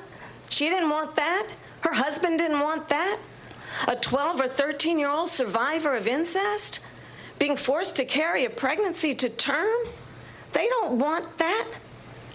And I pledge to you, when Congress passes a bill to put back in place the protections of Roe v. Wade, as President of the United States, I will proudly sign it into law. But understand, if Donald Trump were to be reelected, he will sign a national abortion ban. Understand, in his Project 2025, there would be a national abortion, a monitor that would be monitoring your pregnancies, your miscarriages. I think the American people believe that certain freedoms, in particular the freedom to make decisions about one's own body, should not be made by the government. Thank you, Vice President Harris. Well, there she goes again. It's a lie. I'm not signing a ban, and there's no reason to sign a ban, because we've gotten what everybody wanted. Democrats, Republicans, and everybody else, and every legal scholar wanted it to be brought back into the states, and the states are voting. And it may take a little time, but for 52 years, this issue has torn our country apart, and they've wanted it back in the states. And I did something that nobody thought was possible. The states are now voting.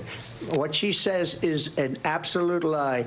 And as far as the abortion ban, no, I'm not in favor of abortion ban, but it doesn't matter, because this issue has now been taken over by the states. Would you veto a national abortion ban if it came to your desk? Well, I won't have to, because, again, 2 things. Number one, she said she'll go back to Congress. She'll never get the vote. It's impossible for her to get the vote, especially now with the 50-50, and essentially 50-50 in both Senate and the House. She's not going to get the vote. She can't get the vote. She won't even come close to it. So it's just talk. You know what it reminds me of? When they said they're going to get student loans terminated, and it ended up being a total catastrophe. The student loans, and then I think probably her boss, if you call him a boss, he spends all his time on the beach. But look, her boss went out and said, we'll do it again. We'll do it a different way. And he went out, got rejected again by the Supreme Court. So all these students got taunted with this whole thing about this whole idea. And how unfair that would have been, part of the reason they lost, to the millions and millions of people that had to pay off their student loans. They didn't get it for free. But they were saying it's the same way that they talked about that they talk about abortion. But if I could just get a yes or no, because your running mate, J.D. Vance, has said that you would veto it if it did come to your desk. Well, I didn't discuss it with J.D. In all fairness, J.D., and I don't mind if he has a certain view, but I think he was speaking for me, but I really didn't. Look, we don't have to discuss it because she'd never be able to get it, just like she couldn't get student loans. They couldn't get student loans. They didn't even come close to getting student loans. They taunted young people and a lot of other people that had loans. They can never get this approved. So it doesn't matter what she says about going to Congress. Well, wonderful. Let's go to Congress. Do it. But the fact is that for years they wanted to get it out of Congress and out of the federal government. And we did something that everybody said couldn't be done. And now you have a vote of the people on abortion. Vice President Harris, I want to give you your time to respond. But I do want to ask, would you support any restrictions on a woman's right to an abortion? I absolutely support reinstating the protections of Roe v. Wade. And as you rightly mentioned, nowhere in America is a woman carrying a pregnancy to term and asking for an abortion. That is not happening. It's insulting to the women of America. And understand what has been happening under Donald Trump's abortion bans. Couples who pray and dream of having a family are being denied IVF treatments. What is happening in our country? Working people, working women who are working 1 or 2 jobs, who can barely afford childcare as it is, have to travel to another state to get on a plane sitting next to strangers to go and get the health care she needs. Barely can afford to do it, and what you are putting her through is unconscionable. And the people of America have not, the majority of Americans believe in a woman's right to make decisions about her own body, and that is why in every state where this issue has been on the ballot, in red and blue states both, the people of America have voted for freedom. Vice President Harris, excuse me, I have to respond. Another lie. It's another lie. I have been a leader on IVF, which is fertilization. The IVF, I have been a leader. In fact, when they got a very negative decision on IVF from the Alabama courts, I saw the people of Alabama and the legislature 2 days later voted it in. I've been a leader on it. They know that, and everybody else knows it. I have been a leader on fertilization, IVF. And the other thing, you should ask, will she allow abortion in the 8th month, 9th month, 7th month? Come on. Okay, would you do that? Why don't you ask her that question? Why don't you answer the question? Would you because veto? Under Roe v. Wade, answer the question, would you veto? You could do abortions in the 7th month, the 8th month, the 9th That's month, not true. and probably after birth. Just look at the governor, former governor of Virginia. The governor of Virginia said we put the baby aside and then we determine what we want to do with the baby. President Trump, thank you. We're going to turn now to immigration and border security. We know it's an issue that's important to Republicans, Democrats, voters across the board in this country. Vice President Harris, you were tasked by President Biden with getting to the root causes of migration from Central America. We know that illegal border crossings reached a record high in the Biden administration. This past June, President Biden imposed tough new asylum restrictions. We know the numbers since then have dropped significantly. But my question to you tonight is, why did the administration wait until 6 months before the election to act?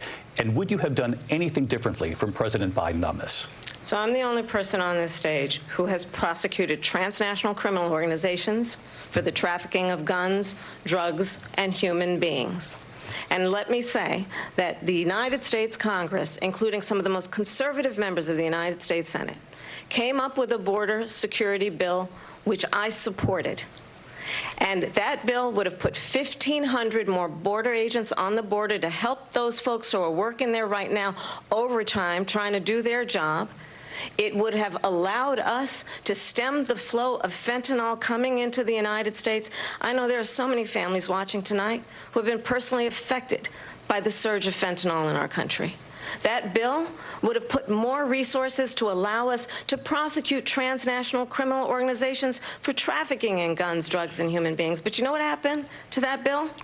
Donald Trump got on the phone, called up some folks in Congress and said, kill the bill. And you know why? Because he'd prefer to run on a problem instead of fixing a problem. And understand, this comes at a time where the people of our country actually need a leader who engages in solutions, who actually addresses the problems at hand. But what we have in the former president is someone who would prefer to run on a problem instead of fixing a problem. And I'll tell you something, he's going to talk about immigration a lot tonight, even when it's not the subject that is being raised. And I'm going to actually do something really unusual, and I'm going to invite you to attend one of Donald Trump's rallies, because it's a really interesting thing to watch. You will see during the course of his rallies, he talks about fictional characters like Hannibal Lecter. He will talk about windmills cause cancer. And what you will also notice is that people start leaving his rallies early out of exhaustion and boredom. And I will tell you, the one thing you will not hear him talk about is you. You will not hear him talk about your needs, your dreams, and your desires.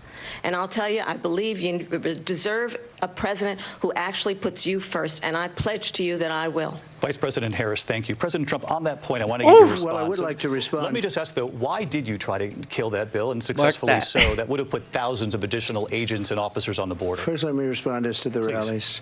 She said people start leaving. People don't go to her rallies. There's no reason to go. And the people that do go, she's bussing them in and paying them to be there, and then showing them in a different light. So she can't talk about that. People don't leave my rallies. We have the biggest rallies, the most incredible rallies in the history of politics. That's because people want to take their country back. Our country is being lost. We're a failing nation. And it happened 3.5 years ago. And what's going on here, you're going to end up in World War III, just to go into another subject. What they have done to our country by allowing these millions and millions of people to come into our country, and look at what's happening to the towns all over the United States. And a lot of towns don't want to talk. It's not going to be Aurora or Springfield.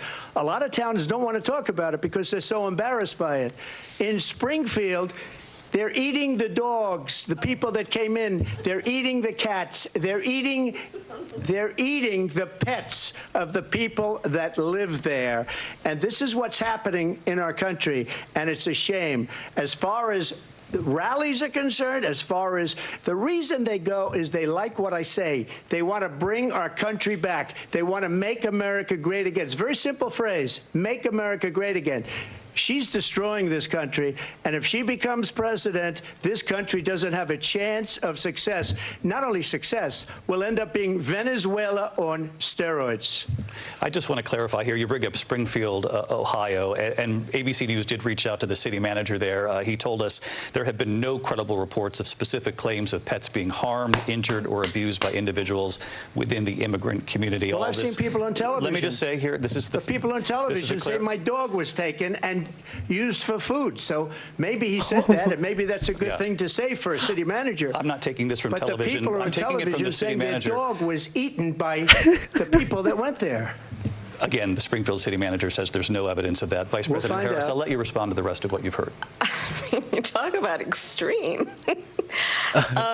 You know, this is, I think, one of the reasons why in this election I actually have the endorsement of 200 Republicans who have formerly worked with President Bush, Mitt Romney, and John McCain, including the endorsement of former Vice President Dick Cheney and Congress member Liz Cheney. And if you want to really know the inside track on who the former president is, if he didn't make it clear already, just ask people who have worked with him. His former chief of staff, a 4-star general, has said he has contempt for the Constitution of the United States. His former national security advisor has said he is dangerous and unfit. His former Secretary of Defense has said the nation, the Republic, would never survive another Trump term. And when we listen to this kind of rhetoric, when the issues that affect the American people are not being addressed, I think the choice is clear in this election. President Trump, I'll give you a quick minute to respond here. Thank you, because when I hear that, see, I'm a different kind of a person. I fired most of those people, not so graciously. They did bad things or a bad job. I fired them. They never fired one person. They didn't fire anybody having to do with Afghanistan and the Taliban and the 13 people who's were just killed, viciously and violently killed. And I got to know the parents and the family. They didn't fire. They should have fired all those generals, all those top people, because that was one of the most incompetently handled situations anybody has ever seen.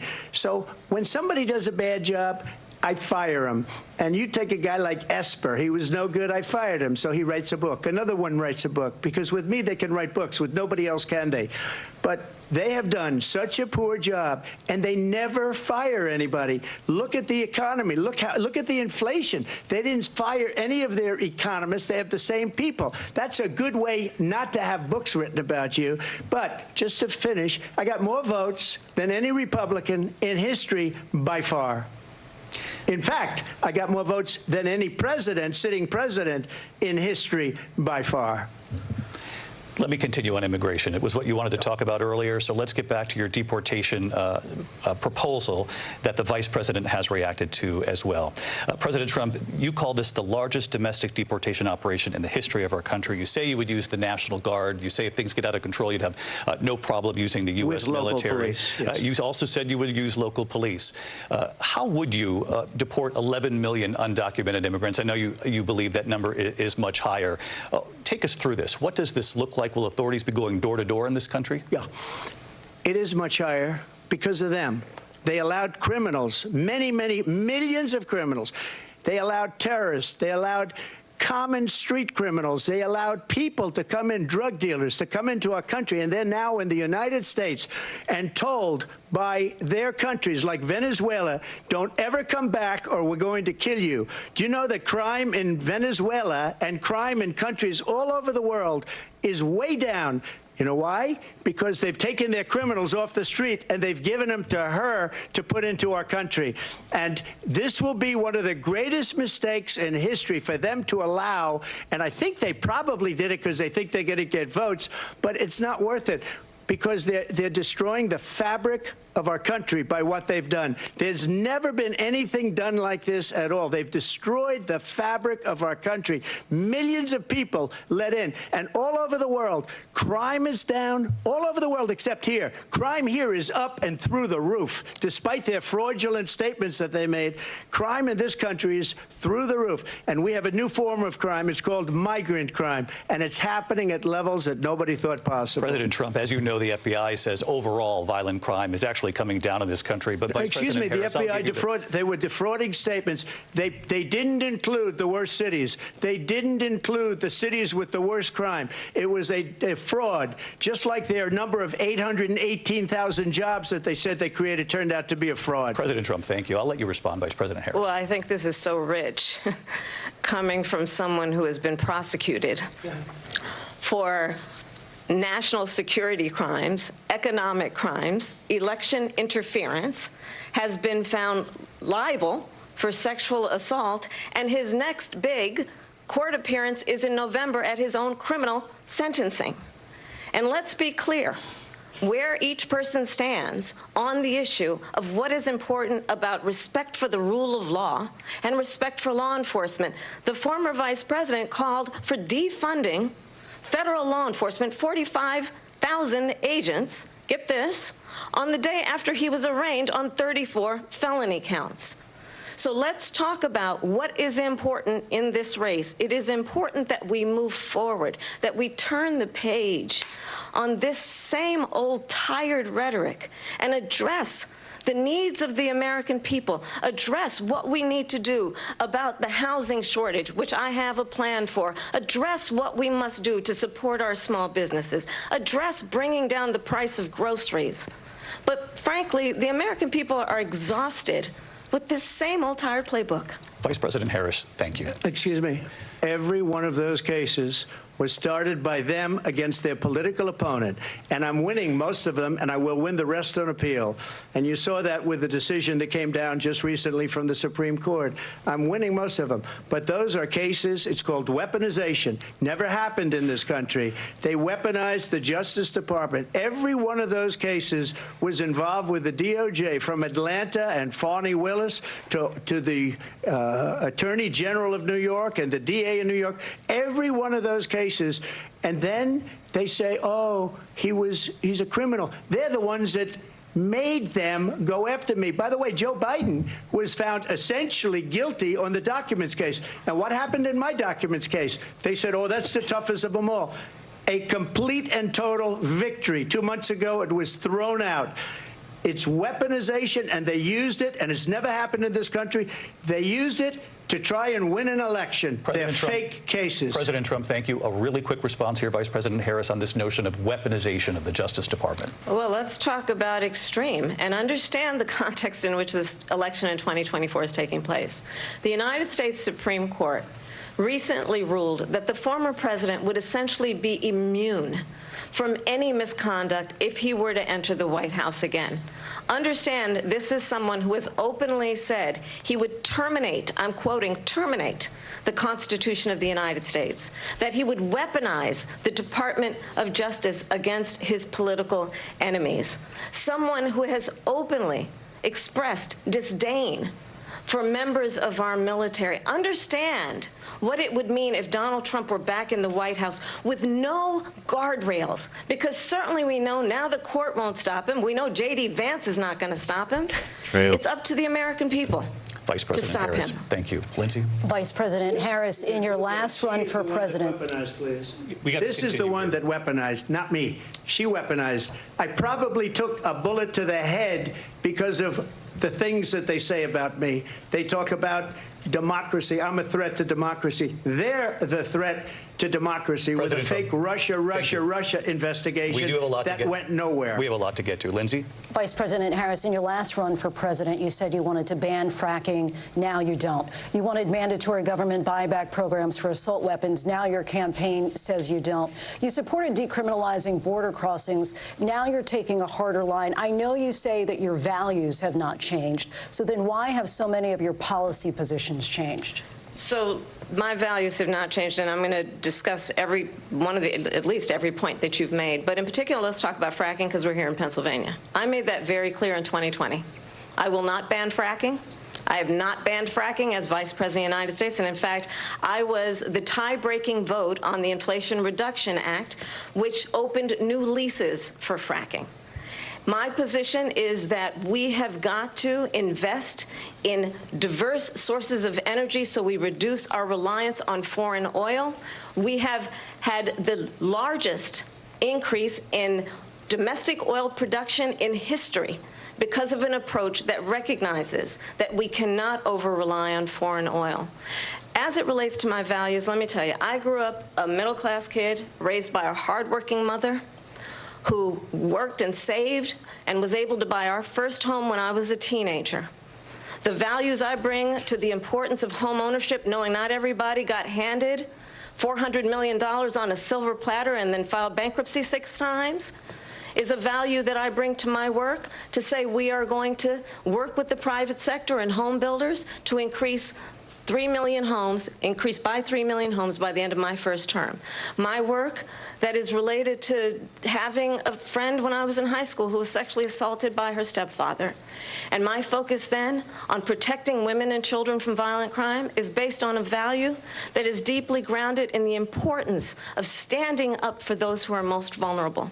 My work that is about protecting Social Security and Medicare is based on long-standing work that I have done, protecting seniors from scams. My values have not changed. And what is important is that there is a president who actually brings values and a perspective that is about lifting people up and not beating people down and name-calling. The true measure of the leader is the leader who actually understands the strength is not in beating people down, it's in lifting people up. I intend to be that president.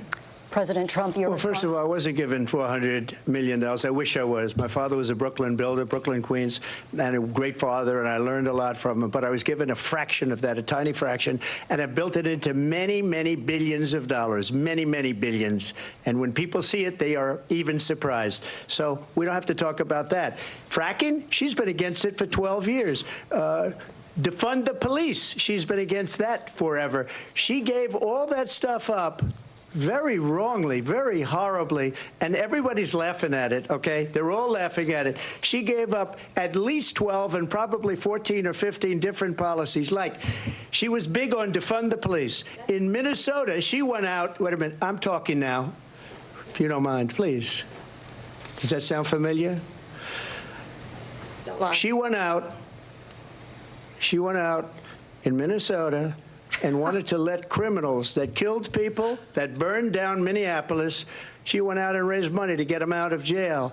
She did things that nobody would ever think of. Now she wants to do transgender operations on illegal aliens that are in prison. This is a radical left liberal that would do this. She wants to confiscate your guns, and she will never allow fracking in Pennsylvania. If she won the election, fracking in Pennsylvania will end on day one.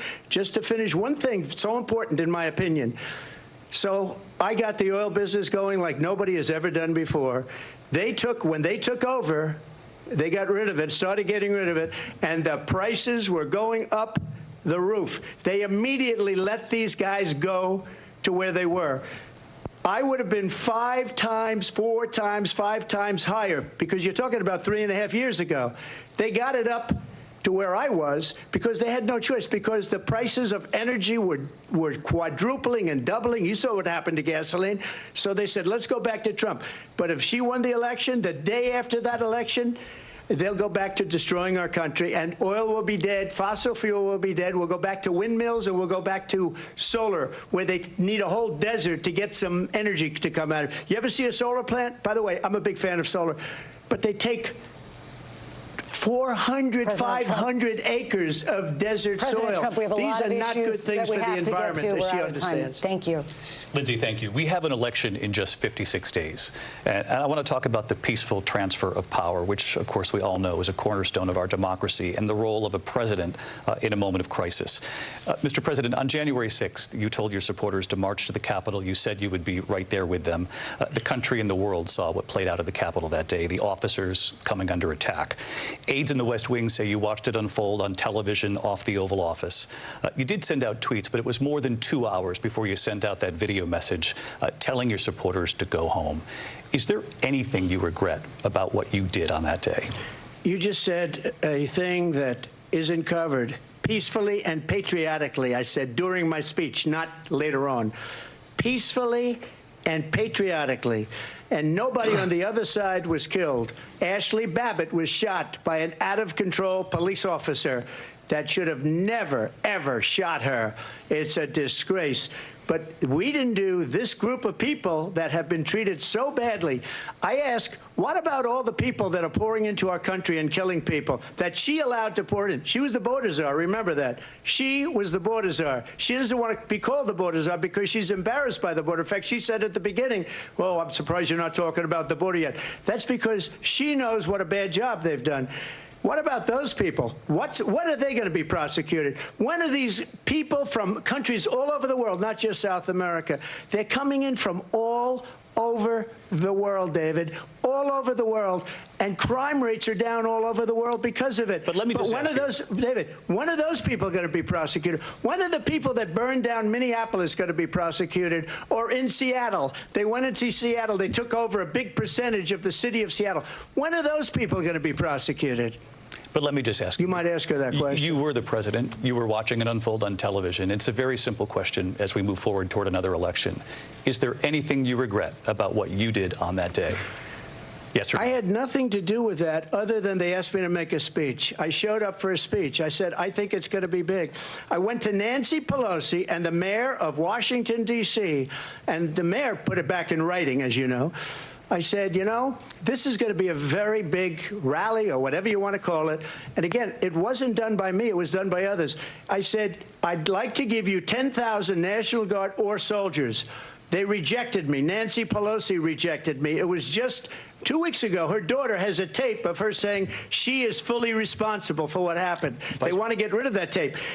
It would have never happened if Nancy Pelosi and the mayor of Washington did their jobs.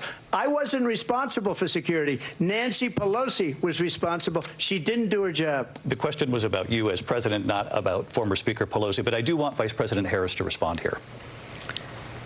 I was at the Capitol on January 6th. I was the vice president-elect. I was also an acting senator. I was there.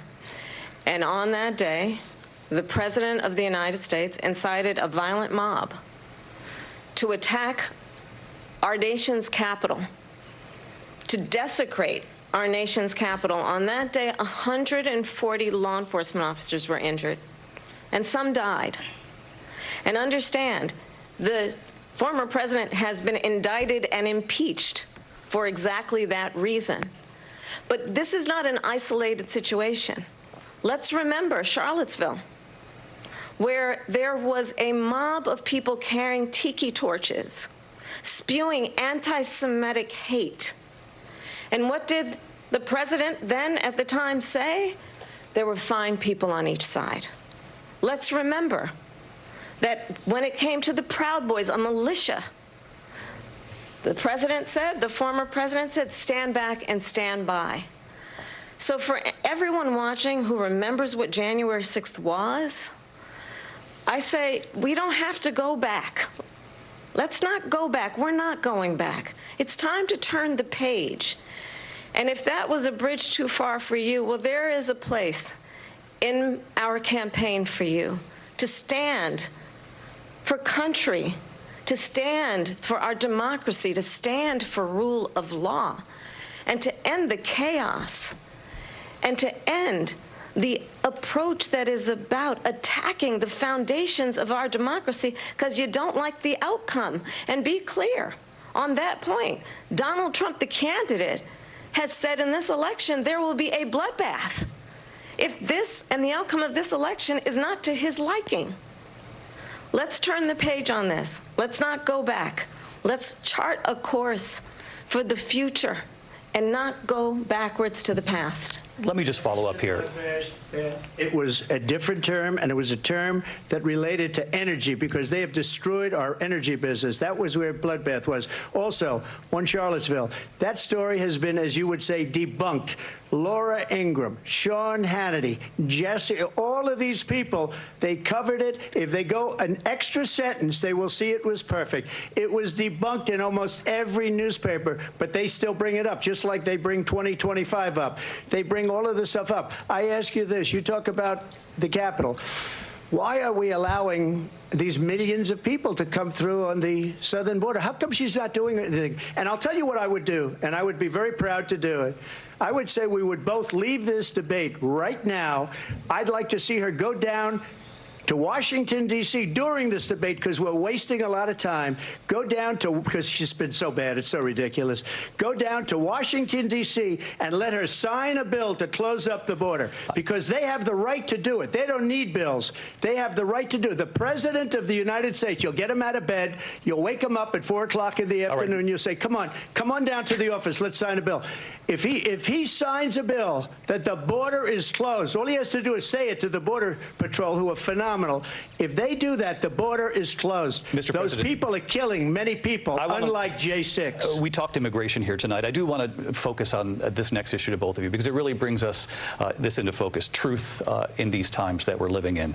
Mr. President, for 3.5 years after you lost the 2020 election, you repeatedly falsely claimed that you won, many times saying you won in a landslide.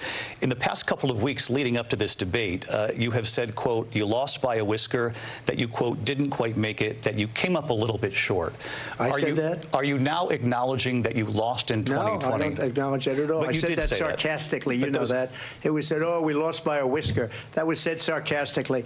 Look, There's so much proof. All you have to do is look at it. And they should have sent it back to the legislatures for approval. I got almost 75 million votes, the most votes any sitting president has ever gotten. I was told if I got 63, which was what I got in 2016, you can't be beaten. The election, people should never be thinking about an election as fraudulent. We need two things. We need walls. And we have to have it. We have to have borders. And we have to have good elections. Our elections are bad. And a lot of these illegal immigrants coming in, they're trying to get them to vote. They can't even speak English. They don't even know what country they're in practically. And these people are trying to get them to vote. And that's why they're allowing them to come into our country. I did watch all of these pieces of video. I didn't detect the sarcasm, lost by a whisker. We didn't quite make it. And we should just point out here as clarification, and you know this, you and your allies, 60 cases in front of many judges, many of them Republican. No judge looked at it. And said they said we didn't have standing. That's the other thing. They said we didn't have standing, a technicality. Can you imagine a system where a person in an election doesn't have standing? The president of the United States doesn't have standing. That's how we lost. If you look at the facts, and I'd love to have you'll do a special on it. I'll show you Georgia, and I'll show you Wisconsin, and I'll show you Pennsylvania, and I'll show you. We have so many facts and statistics, but you know what? That doesn't matter, because we have to solve the problem that we have right now. That's old news. And the problem that we have right now is we have a nation in decline, and they have put it into decline. We have a nation that is dying, David. Mr. President, thank you. Vice President Harris, you heard the president there tonight. He said he didn't say that he lost by a whisker, so he still believes he did not lose the election that was won by President Biden and yourself. But I do want to ask you about something that's come up in the last couple of days. This was a post from President Trump about this upcoming election just weeks away. He said, when I win, those people who cheated, and then he lists donors, voters, election officials, he says will be prosecuted to the fullest extent of the law, which will include long-term prison sentences. One of your campaign's top lawyers responded saying, we won't let Donald Trump intimidate us. We won't let him suppress the vote. Is that what you believe he's trying to do here? Donald Trump was fired by 81 million people. Ooh. So let's be clear about that. And clearly he is having a very difficult time processing that.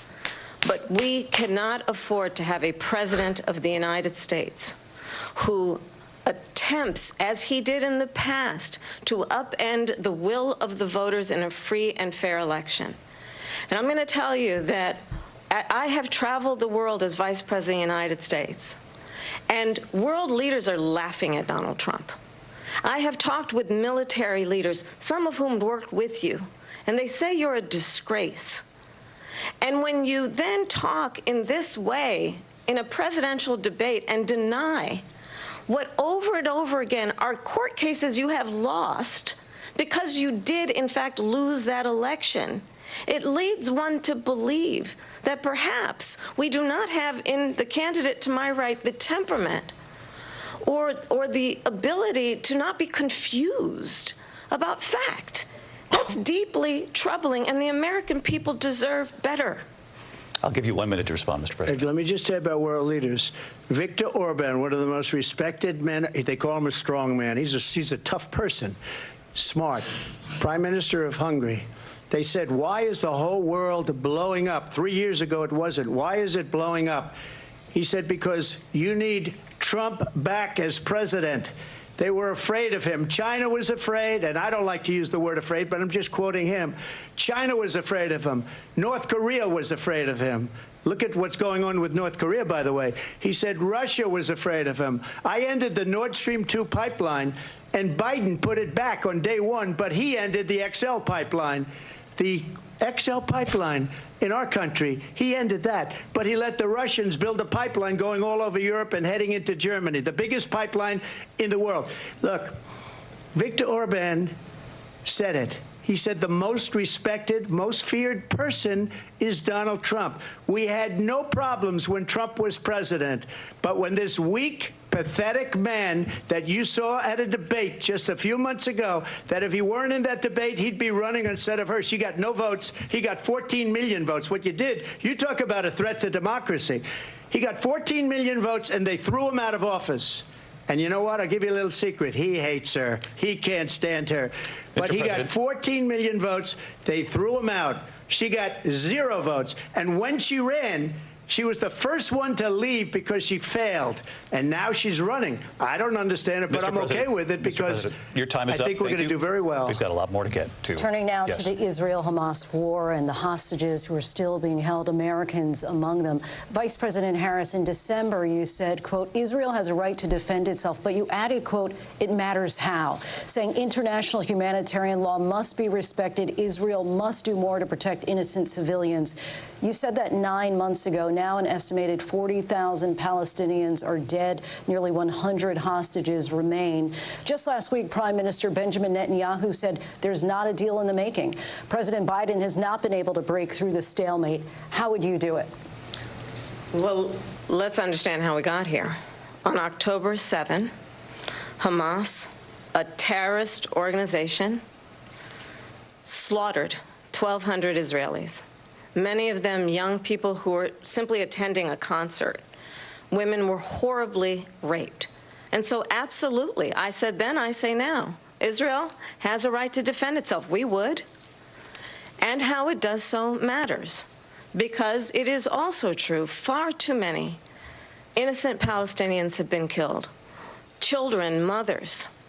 What we know is that this war must end. It must end immediately, and the way it will end is we need a ceasefire deal and we need the hostages out. And so we will continue to work around the clock on that. Work around the clock, also understanding that we must chart a course for a two-state solution. And in that solution, there must be security for the Israeli people and Israel, and in equal measure for the Palestinians. But the one thing I will assure you always, I will always give Israel the ability to defend itself, in particular as it relates to Iran and any threat that Iran and its proxies pose to Israel. But we must have a two-state solution where we can rebuild Gaza, where the Palestinians have security, self-determination, and the dignity they so rightly deserve. President Trump, how would you negotiate with Netanyahu and also Hamas in order to get the hostages out and prevent the killing of more innocent civilians in Gaza? If I were president, it would have never started. If I were president, Russia would have never, ever, I know Putin very well, he would have never, and there was no threat of it either, by the way, for 4 years, have gone into Ukraine and killed millions of people when you add it up, far worse than people understand what's going on over there. But when she mentions about Israel, all of a sudden, she hates Israel. She wouldn't even meet with Netanyahu when he went to Congress to make a very important speech. She refused to be there because she was at a sorority party of hers. She wanted to go to the sorority party. She hates Israel. If she's president, I believe that Israel will not exist within 2 years from now. And I've been pretty good at predictions, and I hope I'm wrong about that one. She hates Israel. At the same time, in her own way, she hates the Arab population because the whole place is going to get blown up. Arabs, Jewish people, Israel will be gone. It would have never happened. Iran was broke under Donald Trump. Now Iran has $300 billion because they took off all the sanctions that I had. Iran had no money for Hamas or Hezbollah or any of the 28 different spheres of terror. And they are spheres of terror, horrible terror. They had no money. It was a big story, and you know it. You covered it very well, actually. They had no money for terror. They were broke. Now they're a rich nation, and now what they're doing is they're spreading that money around. Look at what's happening with the Houthis and Yemen. Look at what's going on in the Middle East. This would have never happened. I will get that settled and fast, and I'll get the war with Ukraine and Russia ended. If I'm president-elect, I'll get it done before even becoming president. Vice President Harris, he says you hate Israel. That's absolutely not true. I have my entire career and life supported Israel and the Israeli people. He knows that. He's trying to, again, divide and distract from the reality, which is it is very well known that Donald Trump is weak and wrong on national security and foreign policy. It is well known that he admires dictators, wants to be a dictator on day one, according to himself. It is well known that he said of Putin that he can do whatever the hell he wants and go into Ukraine. It is well known that he said when Russia went into Ukraine, it was brilliant. It is well known he exchanged love letters with Kim Jong-un. And it is absolutely well known that these dictators and autocrats are rooting for you to be president again because they're so clear they can manipulate you with flattery and favors. And that is why so many military leaders who you have worked with have told me you are a disgrace. That is why we understand that we have to have a president who is not consistently weak and wrong on national security, including the importance of upholding and respecting in highest regard our military. Vice President Harris, thank you. They're the ones, and she's the one that caused it, that's weak on national security by allowing every nation last month for the year, 168 different countries sending people into our country. Their crime rates are way down. Putin endorsed her last week, said, I hope she wins. And I think he meant it, because what he's gotten away with is absolutely incredible. It wouldn't have happened with me. The leaders of other countries think that they're weak and incompetent, and they are. They're grossly incompetent. And I just ask one question. Why does Biden go in and kill the Keystone Pipeline and approve the single biggest deal that Russia's ever made, Nord Stream 2, the biggest pipeline anywhere in the world going to Germany and all over Europe? Because they're weak and they're ineffective. And Biden, by the way, President gets paid Trump, a lot of money. Thank you. We have a lot of issues to get to. We'll be right back with much more of this historic ABC News presidential debate from the National Constitution Center right here in Philadelphia. Back in a moment. Luke, buddy. Oof. I think I have. Hello? Buddy. I think I've lost. Oh. I can hear you just fine. Okay. I can hear you. I'm back. Yeah. So, ouch. Not looking good for the former president. Yeah, let me just get up on screen, Jade. Oh. Hello then. My monitor doesn't show that. Okay. Yeah. Whoa. Ouch! Where do we start? We don't have much time. The fact that Vice President Kamala Harris was able to get in those digs that were just aggressive enough to make Trump really mad, but not going overboard. And he clearly, about the crowds thing, took the bait. About the election-related stuff, took the bait. The line of the evening, I don't have it jotted down, but it was something to the effect of 81 million people fired you, and you're really struggling to accept that. Josiah. No, listen, it's been a phenomenal performance by the vice president. I'll tell you, for a brief moment, my optimism dropped because she was visibly nervous during her first answer. But man, she found her footing pretty quickly. It helps that her opponent is a malignant narcissist, a pathological liar, and just a genuine moron. But yes, she is doing extremely well. She is dropping the bait. He is picking it up left, right, and center. I feel like so far my optimism is vindicated. She has roasted him left, right, and center. He has lied. I am seeing on social media that conservatives are very upset because of the biased moderators. How dare they ask tough, fair questions of the political candidate? I think that so far this has been incredibly, incredibly good. Yeah, I agree. We should acknowledge, because this is going to be, I can already see the Fox News compilation of sort of the noise you could hear when she would swallow and clear nerves. If that's the biggest critique, all right, because the points, one of the things she's criticized for sometimes, especially by MAGA, but sometimes by others, is being too vague on stuff. But what she's been doing, and it's especially notable comparing to Trump's we did everything perfect and everything's terrible now, failing nation, Hannibal Lecter, sort of not clear on specifics, see his childcare answer, to see her go through and list the specific names of people who worked for Trump who now speak out against him. Go through, even at the beginning when she was coming off less confident, she was listing off specific policies, which is a critique of hers that she doesn't have specific policies. She does, and she listed them there. And then I think in the areas that you would say are weakness, even if they shouldn't be, in terms of attack lines Trump was going to use, he didn't get them off. He wanted to really be able to land something on the 9th month of pregnancy talking point. It didn't land right because it came paired with the post-birth, and he's lying about all of that. Obviously, only medically necessary abortions based on some health crisis. I just want to say on that score, Luke, it's also important to remember that the moderators, kudos to the moderators for fact-checking that and saying that there are not post-birth executions of babies. I think that was a really important fact check. It's sad that that's an important fact check, but here we are. I'm sorry, go ahead. It's so sad. I'm realizing we have 43 seconds left, so let me just give a little bit more and then throw to you so you can give your final thoughts.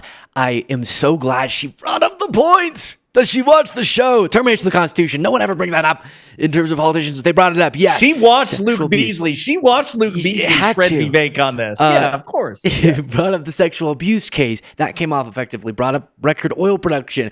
The January 6th related question. Trump just came off deranged because he did his normal things. Point is, there are areas where Trump would have been dishonest and would have been bad, but could have delivered it better, and it could have come off to your average voter like, oh, okay, maybe he's being honest there. At the moments where he had an opportunity to hit her, he completely flopped in my mind, mostly. Sorry, your thoughts? No, I was just going to say he totally imploded. I agree. She rattled him so successfully that, yes, the areas in which he should be able to land a blow, he tripped over himself. Again, the rallies thing is a great example. He ate so much time up trying to defend his own damn rallies. I am so excited to see what the next 45 minutes has in store. I agree. And it looks like that was a countdown to NBC's coverage continuing. Oh. And so we have some more time. That was just a commercial break, right? It's not over. No, it was a commercial break. Okay. He's going to get, I will say, someone in chat asked, I'm curious what your thoughts are. Why is it that Trump seems to either be given or simply takes the final word on every question? That does seem to be a recurring pattern. That is weird. Here's the broadcast. We're now 2.5 years into this conflict. Mr. President, it has been the position of the Biden administration that we must defend Ukraine from Russia, from Vladimir Putin, to defend their sovereignty, their democracy, that it's in America's best interest to do so, arguing that if Putin wins, he may be emboldened to move even further into other countries. You have said you would solve this war in 24 hours. You said so just before the break tonight. How exactly would you do that? And I want to ask you a very simple question tonight. Do you want Ukraine to win this war?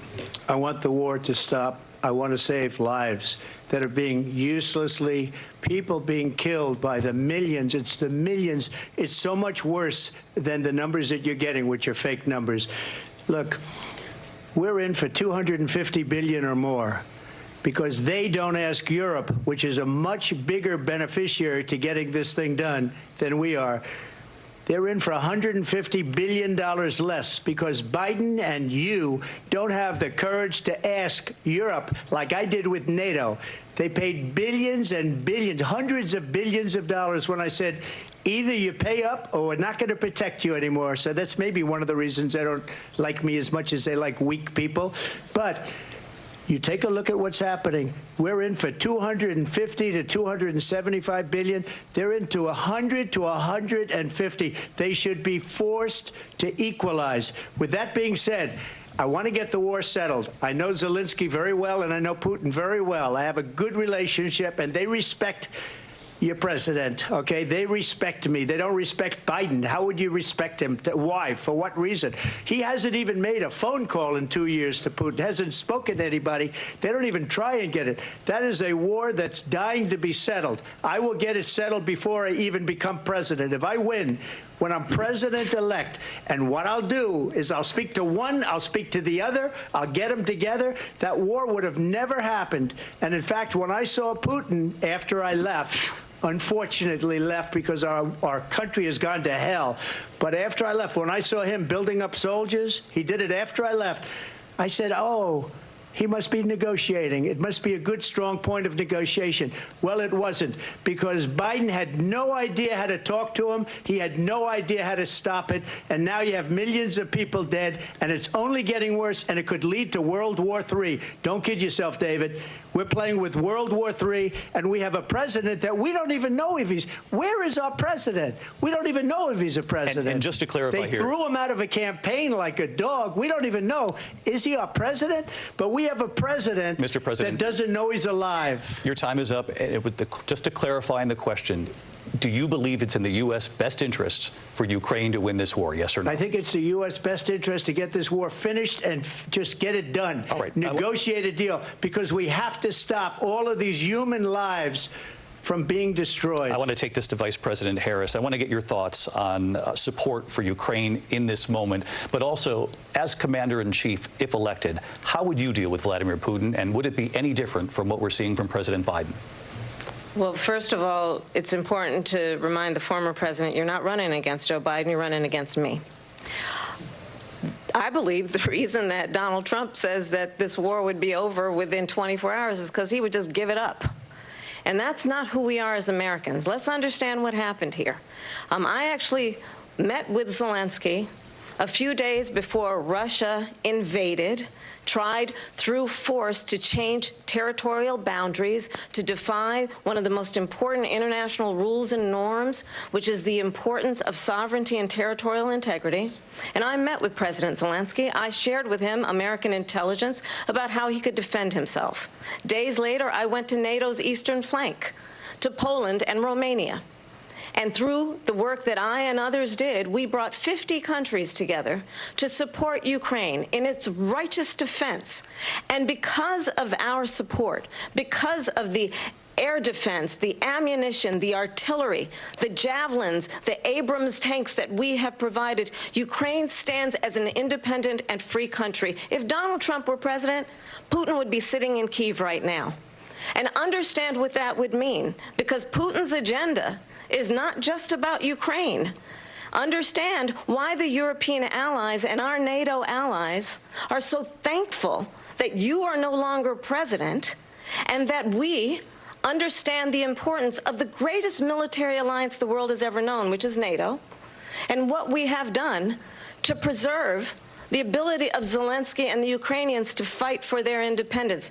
Otherwise, Putin would be sitting in Kyiv with his eyes on the rest of Europe, starting with Poland. And why don't you tell the 800,000 Polish Americans right here in Pennsylvania how quickly you would give up for the sake of favor and what you think is a friendship with what is known to be a dictator who would eat you for lunch.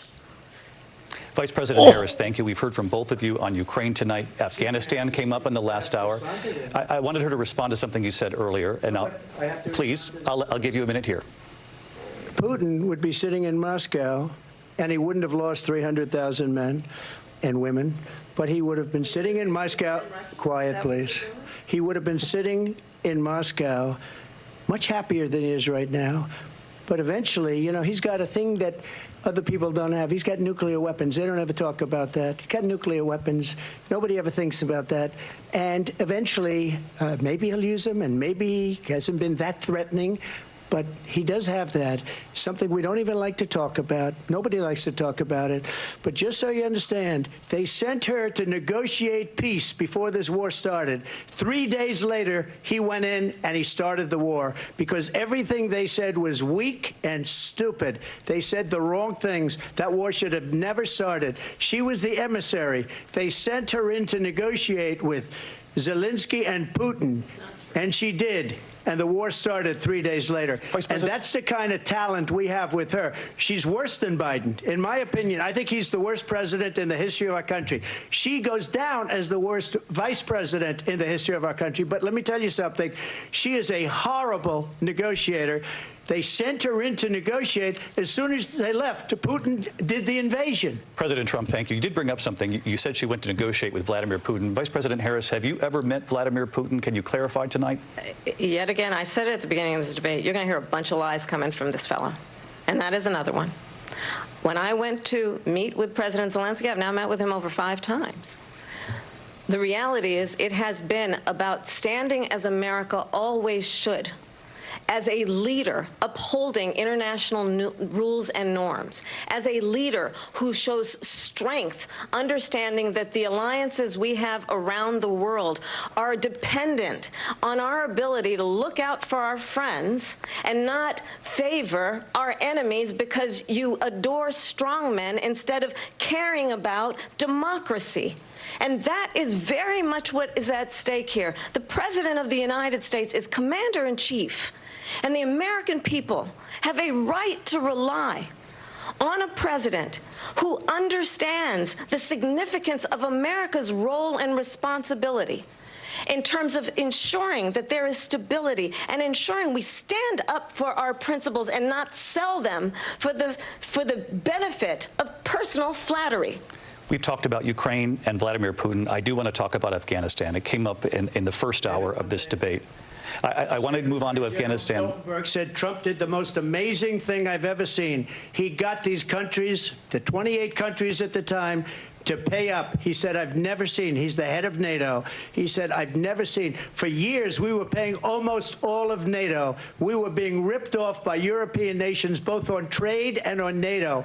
I got them to pay up by saying one of the statements you made before, if you don't pay, we're not going to protect you. President Otherwise, Trump. we would have never gotten it. He said it was one of the most incredible jobs that he's ever seen done. Thank you. I want to turn to Afghanistan. It came up in the first hour of the debate, and we witnessed a poignant moment today on Capitol Hill, honoring the soldiers who died in the chaotic withdrawal from Afghanistan. I do want to ask the Vice President, do you believe you bear any responsibility in the way that withdrawal played out? Well, I will tell you, I agreed with President Biden's decision to pull out of Afghanistan. 4 presidents said they would, and Joe Biden did. And as a result, America's taxpayers are not paying the $300 million a day we were paying for that endless war. And as of today, there is not one member of the United States military who is in active duty in a combat zone in any war zone around the world, the first time this century. But let's understand how we got to where we are. Donald Trump, when he was president, negotiated one of the weakest deals you can imagine. He calls himself a deal maker. Even his national security advisor said it was a weak, terrible deal. And here's how it went down. He bypassed the Afghan government. He negotiated directly with a terrorist organization called the Taliban. The negotiation involved the Taliban getting 5,000 Taliban terrorists released. And get this, and the president at the time invited the Taliban to Camp David, a place of storied significance for us as Americans, a place where we honor the importance of American diplomacy, where we invite and receive respected world leaders. And this former president, as president, invited them to Camp David because he does not, again, appreciate the role and responsibility of the President of the United States to be commander-in-chief with a level of respect. And this gets back to the point of how he has consistently disparaged and demeaned members of our military, fallen soldiers, and the work that we must do to uphold the strength and the respect of the United States of America around the world. Vice President Harris, thank you. President Trump, your response to her saying that you began the negotiations with the Taliban. So, if you take a look at that period of time, the Taliban was killing our soldiers, a lot of them, with snipers. And I got involved with the Taliban because the Taliban was doing the killing. That's the fighting force within Afghanistan. They don't bother doing that because, you know, they deal with the wrong people all the time. But I got involved. And Abdul is the head of the Taliban. He is still the head of the Taliban. And I told Abdul, don't do it anymore. You do it anymore, you're going to have problems. And he said, why do you send me a picture of my house? I said, you're going to have to figure that out, Abdul. And for 18 months, we had nobody killed. We did have an agreement negotiated by we were getting out. We would have been out faster than them, but we wouldn't have lost the soldiers. We wouldn't have left many Americans behind, and we wouldn't have left $85 billion worth of brand new, beautiful military equipment behind. And just to finish, they blew it. The agreement said you have to do this, and they didn't do it. They didn't do it. The agreement was terminated by us because they didn't do what they were supposed to do. I want to move on. And these people did the worst withdrawal, and in my opinion, the most embarrassing moment in the history of our country. And by the way, that's why Russia attacked Ukraine, because they saw how incompetent she and her boss are. President Trump, thank you. I want to move on now to race and politics in this country. Mr. President, you recently said of Vice President Harris, quote, "I didn't know she was black until a number of years ago when she happened to turn black, and now she wants to be known as black." I want to ask a bigger picture question here tonight. Why do you believe it's appropriate to weigh in on the racial identity of your opponent? I don't, and I don't care. I don't care what she is. I don't care. You make a big deal out of something. I couldn't care less. Whatever she wants to be is okay with me. But those were your words, so I'm asking. I don't know. I mean, all I can say is I read where she was not black, that she put out, and I'll say that. And then I read that she was black, and that's okay. Either one was okay with me. That's up to her. That's up to her. Vice President Harris, your thoughts on this? I think it's, I mean, honestly, I think it's a tragedy that we have someone who wants to be president who has consistently, over the course of his career, attempted to use race to divide the American people. You know, I do believe that the vast majority of us know that we have so much more in common than what separates us, and we don't want this kind of approach that is just constantly trying to divide us, and especially by race. And let's remember how Donald Trump started. He was land, he owned buildings, and he was investigated because he refused to rent property to black families. Let's remember, this is the same individual who took out a full-page ad in the New York Times calling for the execution of 5 young black and Latino boys who were innocent, the Central Park 5.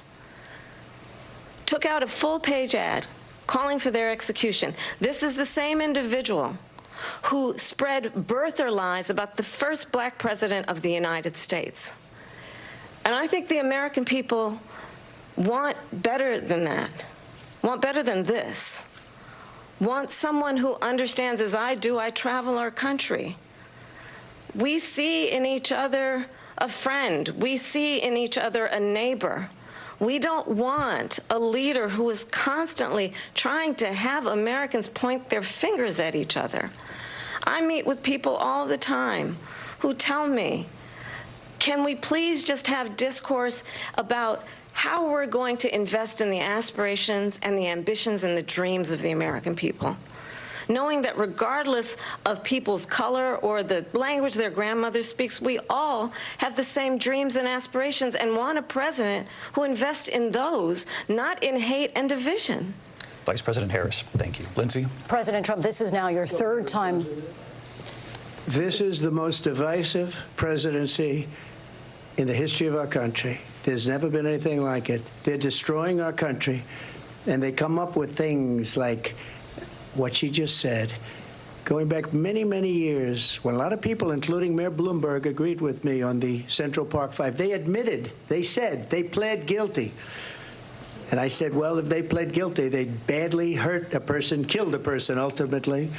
And if they pled guilty, then they pled, we're not guilty. But this is a person that has to stretch back years, 40, 50 years ago, because there's nothing now. I built one of the greatest economies in the history of the world, and I'm going to build it again. It's going to be bigger, better, and stronger. But they're destroying our economy. They have no idea what a good economy is. Their oil policies, every single policy. And remember this, she is Biden. You know, she's trying to get away from Biden. I don't know the gentleman, she says. She is Biden. The worst inflation we've ever had, a horrible economy because inflation has made it so bad, and she can't get away with that. Thank you. Your time is up, Lindsay. I want to respond to that, though. I want to just respond briefly. Clearly, I am not Joe Biden, and I am certainly not Donald Trump. And what I do offer is a new generation of leadership for our country, one who believes in what is possible, one who brings a sense of optimism about what we can do instead of always disparaging the American people. I believe in what we can do to strengthen our small businesses, which is why I have a plan. Let's talk about our plans, and let's compare the plans. I have a plan to give startup businesses $50,000 tax deduction, to pursue their ambitions, their innovation, their ideas, their hard work. I have a plan, $6,000 for young families for the first year of your child's life to help you in that most critical stage of your child's development. I have a plan that is about allowing people to be able to pursue what has been fleeting in terms of the American dream by offering a help with down payment of $25,000 down payment assistance for first-time home buyers. That's the kind of conversation, I believe, David, that people really want tonight, as opposed to a conversation that is constantly about belittling and name-calling. Let's turn the page Vice President and move Harris, forward. thank you. Let's turn to policy. President Trump, we have to move on. President Trump. Let's turn to policy, please. She has a plan to defund the police. She has a plan to confiscate everybody's gun. President Trump, she we has do a have to plan move on to to not other allow issues. fracking in Pennsylvania or anywhere else. Okay. That's what her plan is until just recently. I just need Lindsay, to go ahead. respond. President Trump, no, the President former Trump, president has said no, I'm something sorry. twice that I need to respond No, to. I'm sorry. We're going to move on, Vice President Harris. President Trump, this is now your third time running for president. You have long vowed to repeal and replace the Affordable Care Act, also known as Obamacare. You have failed to accomplish that. You now say you're going to keep Obamacare, quote, unless we can do something much better. Correct. Last month, you said, quote, we're working on it. So tonight, 9 years after you first started running, do you have a plan, and can you tell us what it is? Obamacare was lousy health care, always was. It's not very good today. And what I said, that if we come up with something, and we are working on things, we're going to do it, and we're going to replace it. But remember this. I inherited Obamacare because Democrats wouldn't change it. They wouldn't vote for it. They were unanimous. They wouldn't vote to change it.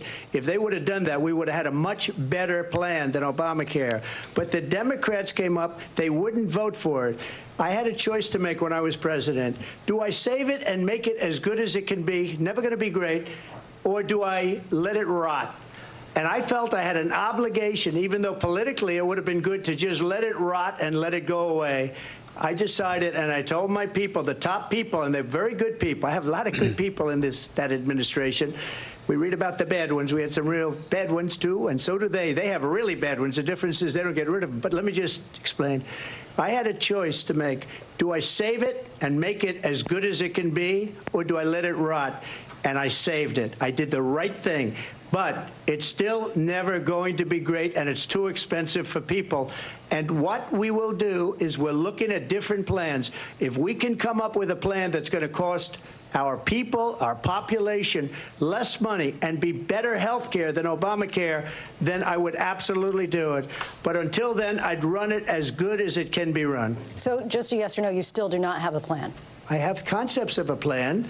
I'm not president right now. But if we come up with something, I would only change it if we come up with something that's better and less expensive. And there are concepts and options we have to do that, and you'll be hearing about it in the not-too-distant future. Vice President Harris, in 2017, you supported Bernie Sanders' proposal to do away with private insurance and create a government-run health care system. 2 years later, you proposed a plan that included a private insurance option. What is your plan today? Well, first of all, I absolutely support, and over the last 4 years as vice president, private health care options. But what we need to do is maintain and grow the Affordable Care Act. But I'll get to that, Lindsay. I just need to respond to a previous point that the former president has made. I've made very clear my position on fracking. And then this business about taking everyone's guns away.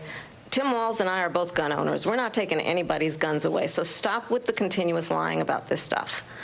As it relates to the Affordable Care Act, understand, just look at the history to know where people stand. When Donald Trump was president, 60 times he tried to get rid of the Affordable Care Act. 60 times. I was a senator at the time when I will never forget the early morning hours when it was up for a vote in the United States Senate. And the late, great John McCain, who you have disparaged as being, you don't like him, you said, at the time because he got caught. He was an American hero. The late, great John McCain, I will never forget that night, walked onto the Senate floor and said, no, you don't. No, you don't. No, you don't get rid of the Affordable Care Act. You have no plan. And what the Affordable Care Act has done is eliminate the ability of insurance companies to deny people with pre-existing conditions. I don't have to tell the people watching tonight, you remember what that was like? Remember when an insurance company could deny if a child had asthma, if someone was a breast cancer survivor, if a grandparent had diabetes? And thankfully, as I've been vice president, and we, over the last 4 years, have strengthened the Affordable Care Act, we have allowed, for the first time, Medicare to negotiate drug prices on behalf of you, the American people. Donald Trump said he was going to allow Medicare to negotiate drug prices. He never did. We did. And now we have capped the cost of insulin at $35 a month. Since I've been vice president, we have capped the cost of prescription medication for seniors at $2,000 a year. And when I am president, we will do that for all people, understanding that the value I bring to this is that access to health care should be a right and not just a privilege of those who can afford it. And the plan has to be to strengthen the Affordable Care Act, not get rid of it. Vice President Harris, in terms of where Donald Trump stands on that. I want to move to an issue that's important for a lot of... She made a mistake. At number one, John McCain fought Obamacare for 10 years. But it wasn't only him. It were all of the Democrats that kept it going. And you know what? We can do much better than Obamacare, much less money. But she won't improve private insurance for people, private medical insurance. That's another thing she doesn't want to get. People are paying privately for insurance that have worked hard and made money, and they want to have private. She wants everybody to be on government insurance where you wait 6 months for an operation that you need immediately. President Trump, thank you. We have another issue that we'd like to get to that's important for a number of Americans, in particular younger voters, and that's climate change. President Trump, with regard to the environment, you say that we have to have clean air and clean water. Vice President Harris, you call climate change an existential threat. The question to you both tonight is, what would you do to fight climate change? And Vice President Harris, we'll start with you. 1 minute for you each. Well, the former president had said that climate change is a hoax. And what we know is that it is very real. You ask anyone who lives in a state who has experienced these extreme weather occurrences, who now is either being denied home insurance or it's being jacked up. You ask anybody who has been the victim of what that means in terms of losing their home, having nowhere to go. We know that we can actually deal with this issue. The young people of America care deeply about this issue. And I am proud that as vice president over the last 4 years, we have invested $1 trillion in a clean energy economy, while we have also increased domestic gas production to historic levels. We have created over 800,000 new manufacturing jobs while I have been vice president. We have invested in clean energy to the point that we are opening up factories around the world. Donald Trump said he was going to create manufacturing jobs. He lost manufacturing jobs. And I'm also proud to have the endorsement of the United Auto Workers and Sean Fain, who also know that part of building a clean energy economy includes investing in American-made products, American automobiles. It includes growing what we can do around American manufacturing and opening up auto plants, not closing them like happened under Donald Trump. Vice President Harris, thank you. It didn't happen under Donald Trump. Let me just tell you, they lost 10,000 manufacturing jobs this last month. It's going, they're all leaving. They're building big auto plants in Mexico, in many cases owned by China. They're building these massive plants, and they think they're going to sell their cars into the United States because of these people. What they have given to China is unbelievable. But we're not going to let that. We'll put tariffs on those cars so they can't come into our country, because they will kill the United Auto Workers and any auto worker, whether it's in Detroit or South Carolina or any other place. What they've done to business and manufacturing in this country is horrible. We have nothing because they refuse. You know, Biden doesn't go after people because supposedly China paid him millions of dollars. He's afraid to do it. Between him and his son, they get all this money from Ukraine. They get all this money from all of these different countries. And then you wonder, why is he so loyal to this one, that one, Ukraine, China? Why is he? Why did he get $3.5 million from the mayor of Moscow's wife? Why did she pay him $3.5 million? This is a crooked administration, and they're selling our country down the tubes. President Trump, thank you. Thank you. We'll be right back with closing statements from both of our candidates. An historic night, this ABC News presidential debate from Philadelphia. Back in a moment. It just keeps getting better and better. It just Agreed. keeps. Agreed. Yes, I can. What do you think? Sorry, there's a lot going on. I wish y'all could see. There's too many. Okay, I love Jaden and the crew, Cole, Ben, but they have found a way to maximize screens where I have so many things going on around. I have 4 different screens. So if you see me getting confused, that's why. But okay, let's see what I jotted down. If you have any initial thoughts, throw them at me. Listen, I think the momentum, she is maintaining it perfectly. I mean, Trump is obviously rattled. He's derailed. He is lying compulsively. I will say, for all the right-wingers complaining that the moderators are biased, they are letting Trump get the last word in every damn time. And as a matter of fact, they're offering more pushback to Vice President Harris the scant few times that she has attempted to get the final word. So I would argue that there's a pretty staggering asymmetry here. Now, of course, they'll say, but Donald Trump's being fact-checked more. Well, it's because Donald Trump is lying more, so that might explain it. But other than that, she's doing really well. I'm so happy that she made a point to hammer Trump on the Afghanistan situation. Donald Trump said, what did he say? He said, I dealt with the Taliban. He said something. It went viral. I have to look it up. I made fun of him for it. But yeah, he's just genuinely floundering, and she's doing extremely well under the circumstances. Yeah. I was really happy to see the way she broke down her meeting with Zelensky before the invasion of Ukraine, because something about how she, concern people have is, what has she been doing? That's what some undecided voters I've heard say. I just don't know where she's been, what has she been doing all this time until she became the candidate. And does she really have experience? She does, obviously. Look at her resume, it's insane. But then also, that little moment where she rapid fire listed off all the things that she did leading up to the invasion of Ukraine to contribute to why there's such unity around Ukraine in the support of them by our allies and, of course, us. And also why so many people predicted. I haven't seen anyone predict that Ukraine would have standed as strong as they have. And you have to attribute that to their strength and also to the strength of support that has been sent their way and the preparation days before that Kamala Harris broke down. I agree. Finally, Afghanistan was turned on Trump. And I don't know why for so long Democrats have had really weak responses to the dishonest talking points Trump will espouse on that. But there you heard a really good reaction. And then I thought the response from Trump on the quote unquote turning black comment about Vice President Kamala Harris was a disaster. Because he tried, in debate prep, they said, don't.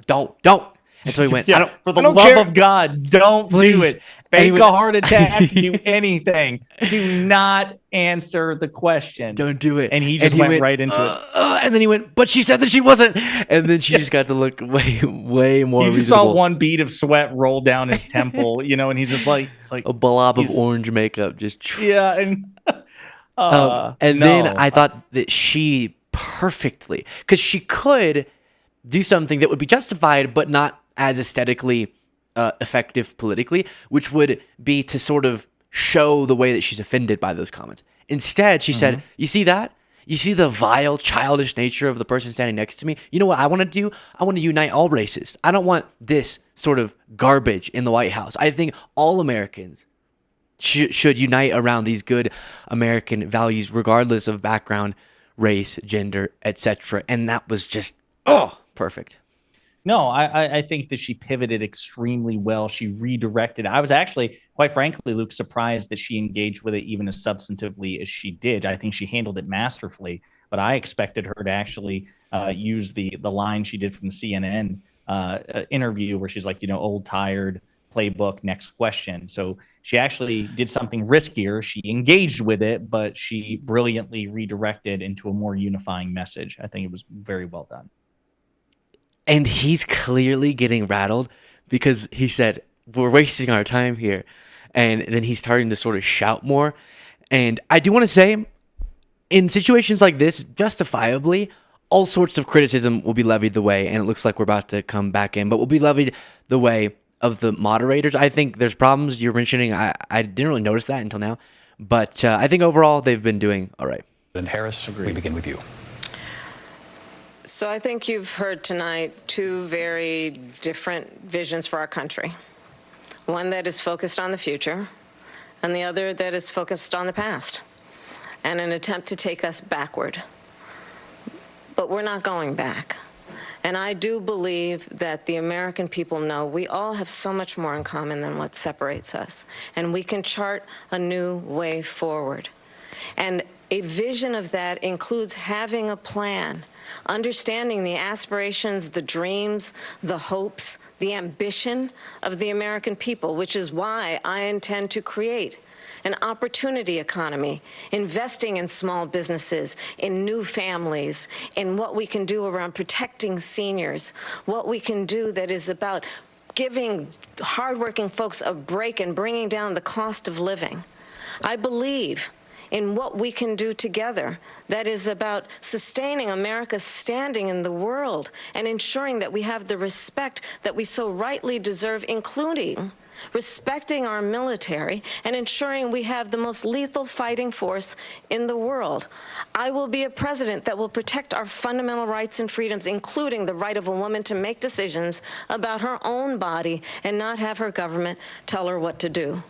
I'll tell you, I started my career as a prosecutor. I was a DA, I was an attorney general, a United States senator, and now vice president. I've only had one client, the people.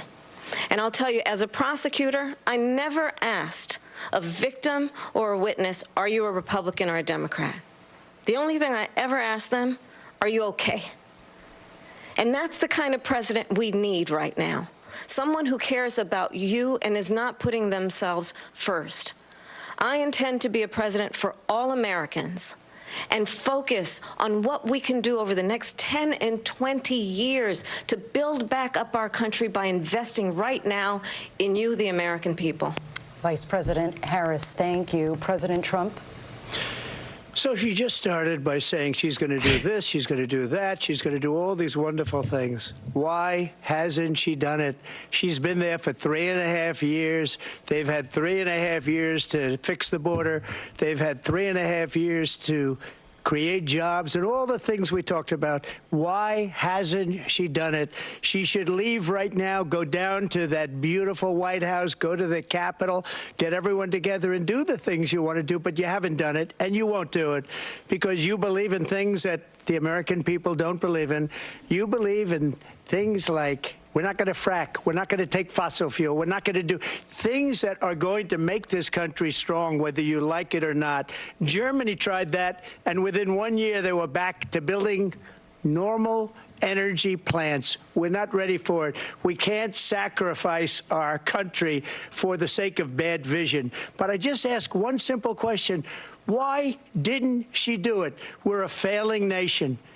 We're a nation that's in serious decline. We're being laughed at all over the world. All over the world, they're laughed. I know the leaders very well. They're coming to see me. They call me. We're laughed at all over the world. They don't understand what happened to us as a nation. We're not a leader. We don't have any idea what's going on. We have wars going on in the Middle East. We have wars going on with Russia and Ukraine. We're going to end up in a third world war, and it'll be a war like no other because of nuclear weapons, the power of weaponry. I rebuilt our entire military. She gave a lot of it away to the Taliban. She gave it to Afghanistan. What these people have done to our country, and maybe toughest of all, is allowing millions of people to come into our country. Many of them are criminals, and they're destroying our country. The worst president, the worst vice president in the history of our country. President Trump, thank you. And that is our ABC News presidential debate from here in Philadelphia at the National Constitution Center. I'm Lindsay Davis. And I'm David Muir. Thank you for watching here in the U.S. and all over the world, and from all of us. And there it is. The Yikes! first and likely only presidential debate of the 2024 election between Vice President Kamala Harris and Donald Trump. And it went really well, Josiah. It really did. I guess, should we sort of recap? Let's try to go through some of the points we've made from top to bottom. we both agreed. Yeah. So yeah, sorry. Go. I was just go going ahead. to say real quick. I just feel that my rare optimism was totally vindicated. Madam Vice President, future Madam President, my faith in you was vindicated. Thank you. I'm sorry. I'm sure if you're a viewer of Josiah's, you pick up on his character. I didn't say it was positive yet. touche. On his show, and one of the things that we mentioned is the sort of the cynicism, but you should all thank your lucky stars that you're seeing this hyped, optimistic Josiah, because it's pretty unique. I think it's a good sign, because I could be walking into a blazing fire and somehow think it's going to be okay. You'll be like, damn, what the nice glow. It's so toasty in here. Yeah, exactly. Yikes. Yeah. So I'm so curious I'm trying not to look at Twitter or the other mainstream outlets and how they're reporting on this. I'm curious what the headlines are going to be, what the takeaways are going to be. Do you think, obviously the last debate was Biden cognitive situation. Do you have yet formulated a clear idea of what the broader, not right-wing crazy media, but the broader mainstream media narrative is going to be about this? I believe that the overwhelming consensus will be that the vice president won this debate. I think it will be reflected in the polls. Even if Fox conducts a poll, because Fox is, believe it or not, a reputable pollster, I think it will be reflected even in the Fox poll. I think that the only difference is that right-wing media will acknowledge that she had a better night than Trump. They'll just lean much more into the questions were pointed and biased. And obviously, again, I'm not talking about Laura Ingraham and Sean Hannity. I'm talking about like the so-called straight news people at Fox, where they just do the straight hard news. I think even they, like Brett Baer and Dana Perino, I think they'll admit the vice president did better than they expected. I think they'll have, did I lose you? I just want to make sure. Yeah. No, it's fine. Somebody tried to call in on Discord. Sorry about that. Oh, gosh. So I think that they'll all say the consensus will be that the vice president won the debate. It's just that right-wing media will suggest that the moderation was biased. Which, so they did that even a little bit with the Trump Biden CNN debate, until it really was clear that wasn't the beneficial narrative to go with. And in preparation for this, you heard Alex Jones saying that Kamala Harris is going to be on drugs and all this crazy stuff, obviously indicating the fear that she was going to do as well as she did tonight. And then also you heard the attacks preemptively against the host. And what I want you, audience, to sort of use as your metric is the more rage towards the moderators you see in right-wing media, or Trump, if he starts true socialing about how unfair ABC News, I knew it was a rigged debate. All they're saying is what we're saying in different words, which is Kamala victory, right? That this debate went well for her. They're just using different words because they are coping.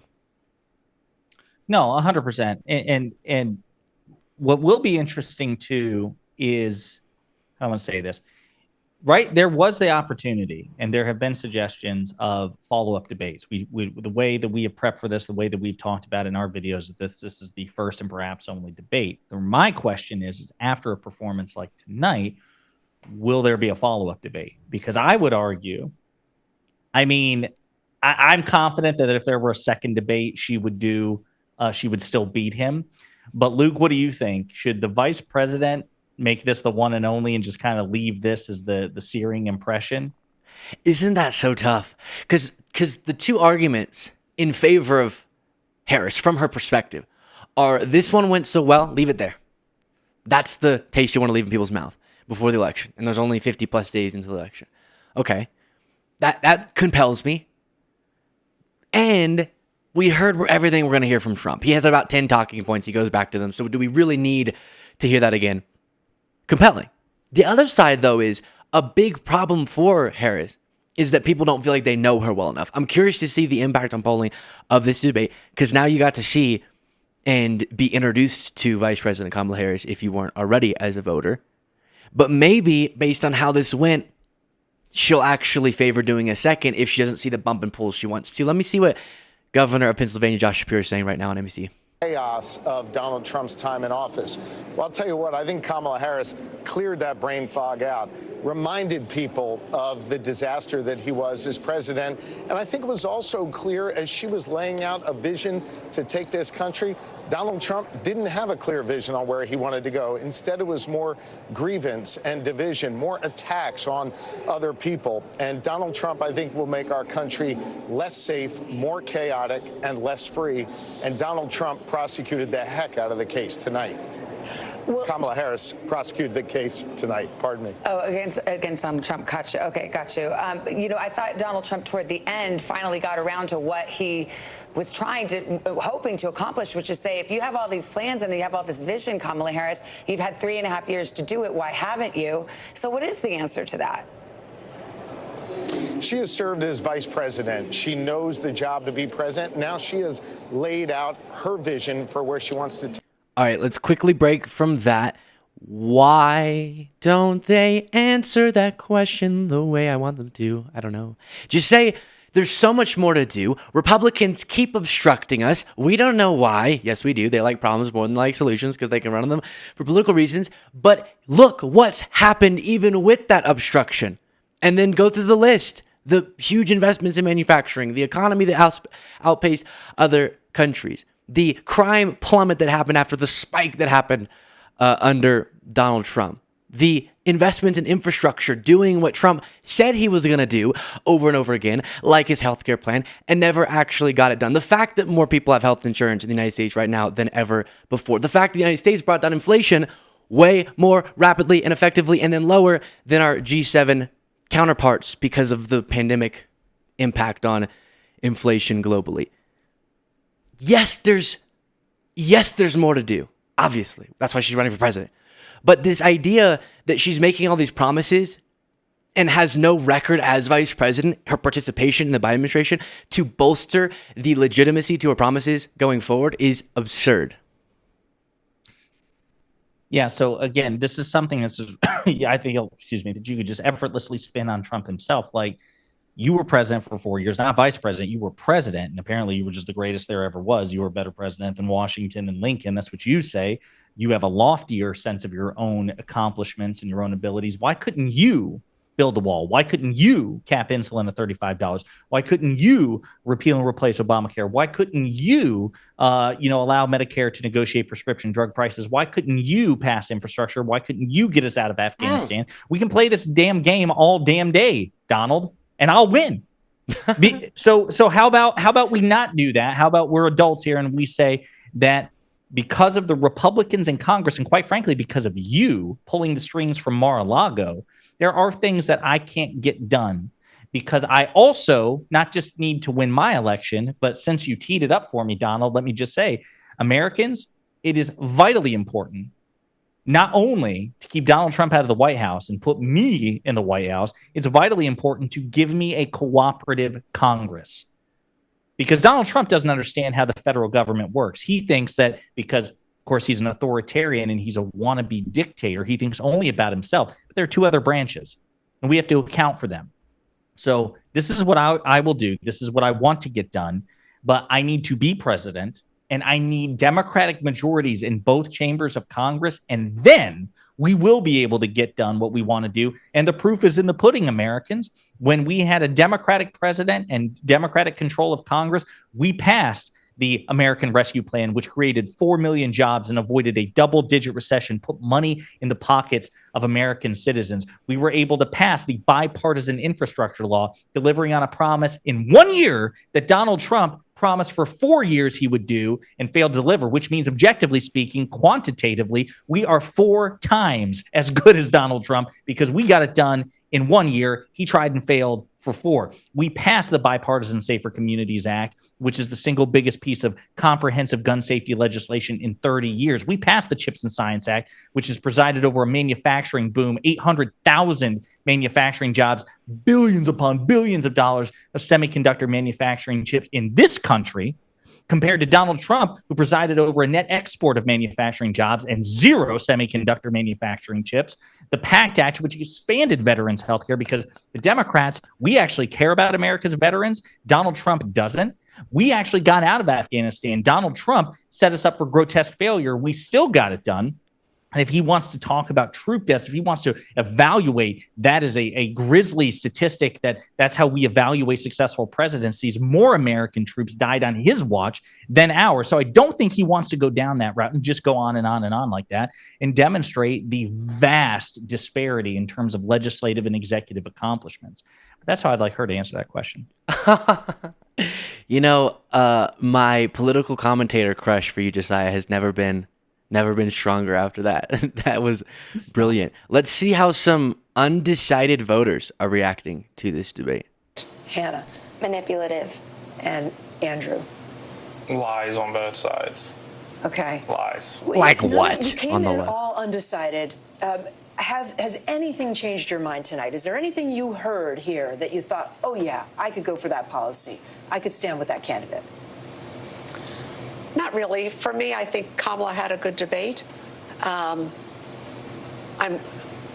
feel more favorably towards her than to Donald, but I'm still not sure. Not 100%. The two of you women reacted very strongly when Harris was talking about abortion.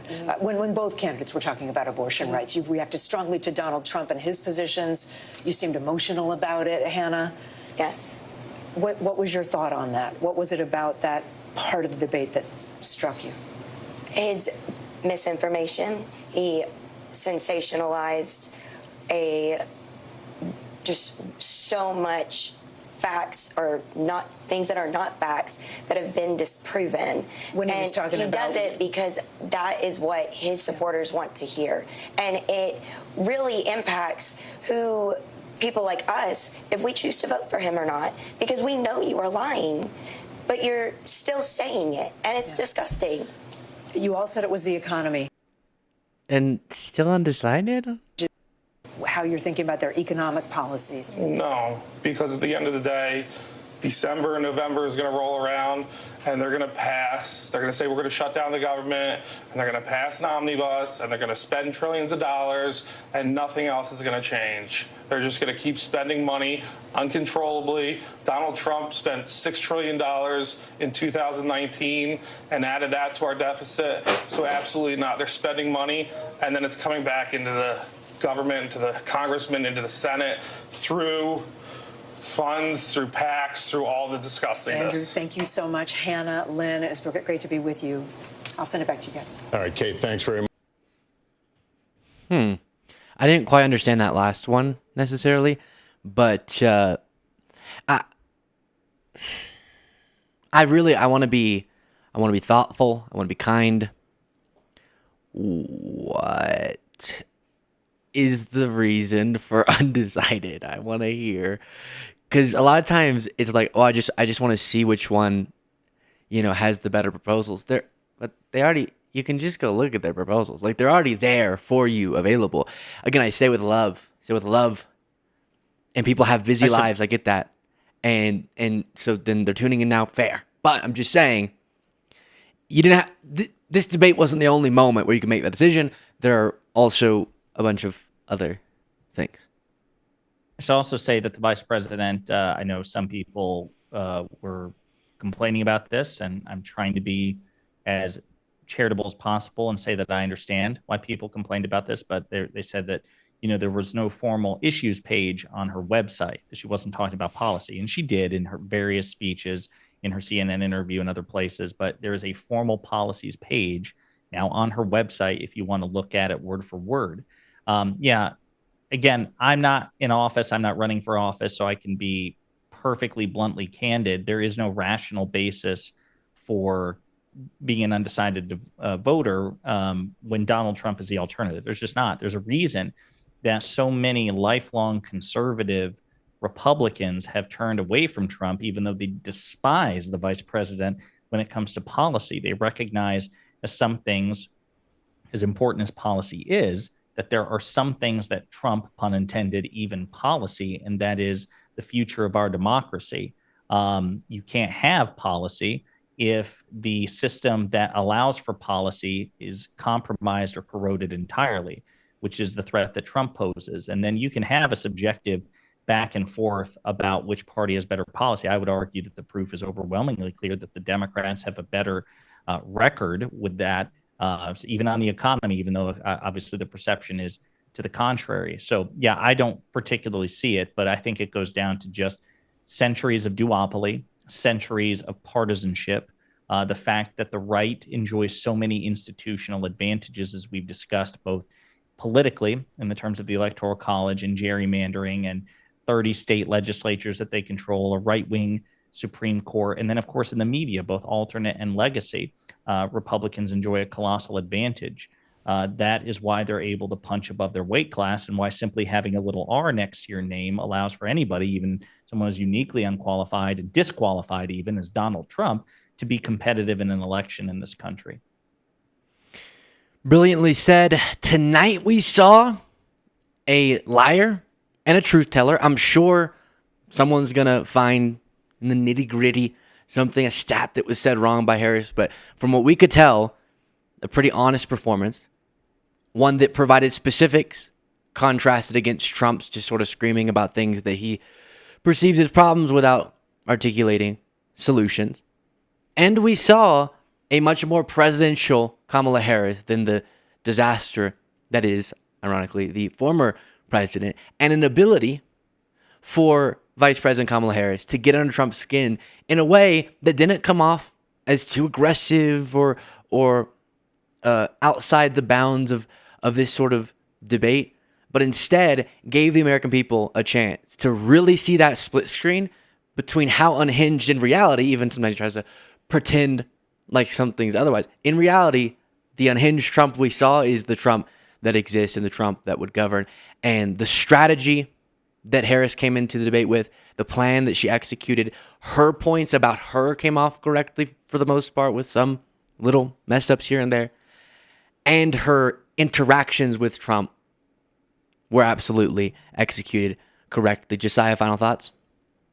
No, I think you hit the nail on the head. I felt a surge of optimism before this debate. I wasn't too concerned about it going into it. I feel that my rare optimism was vindicated, and I feel better just overall about even the election, although it remains to be seen how determinative this debate will be. But there's no question that the vice president won.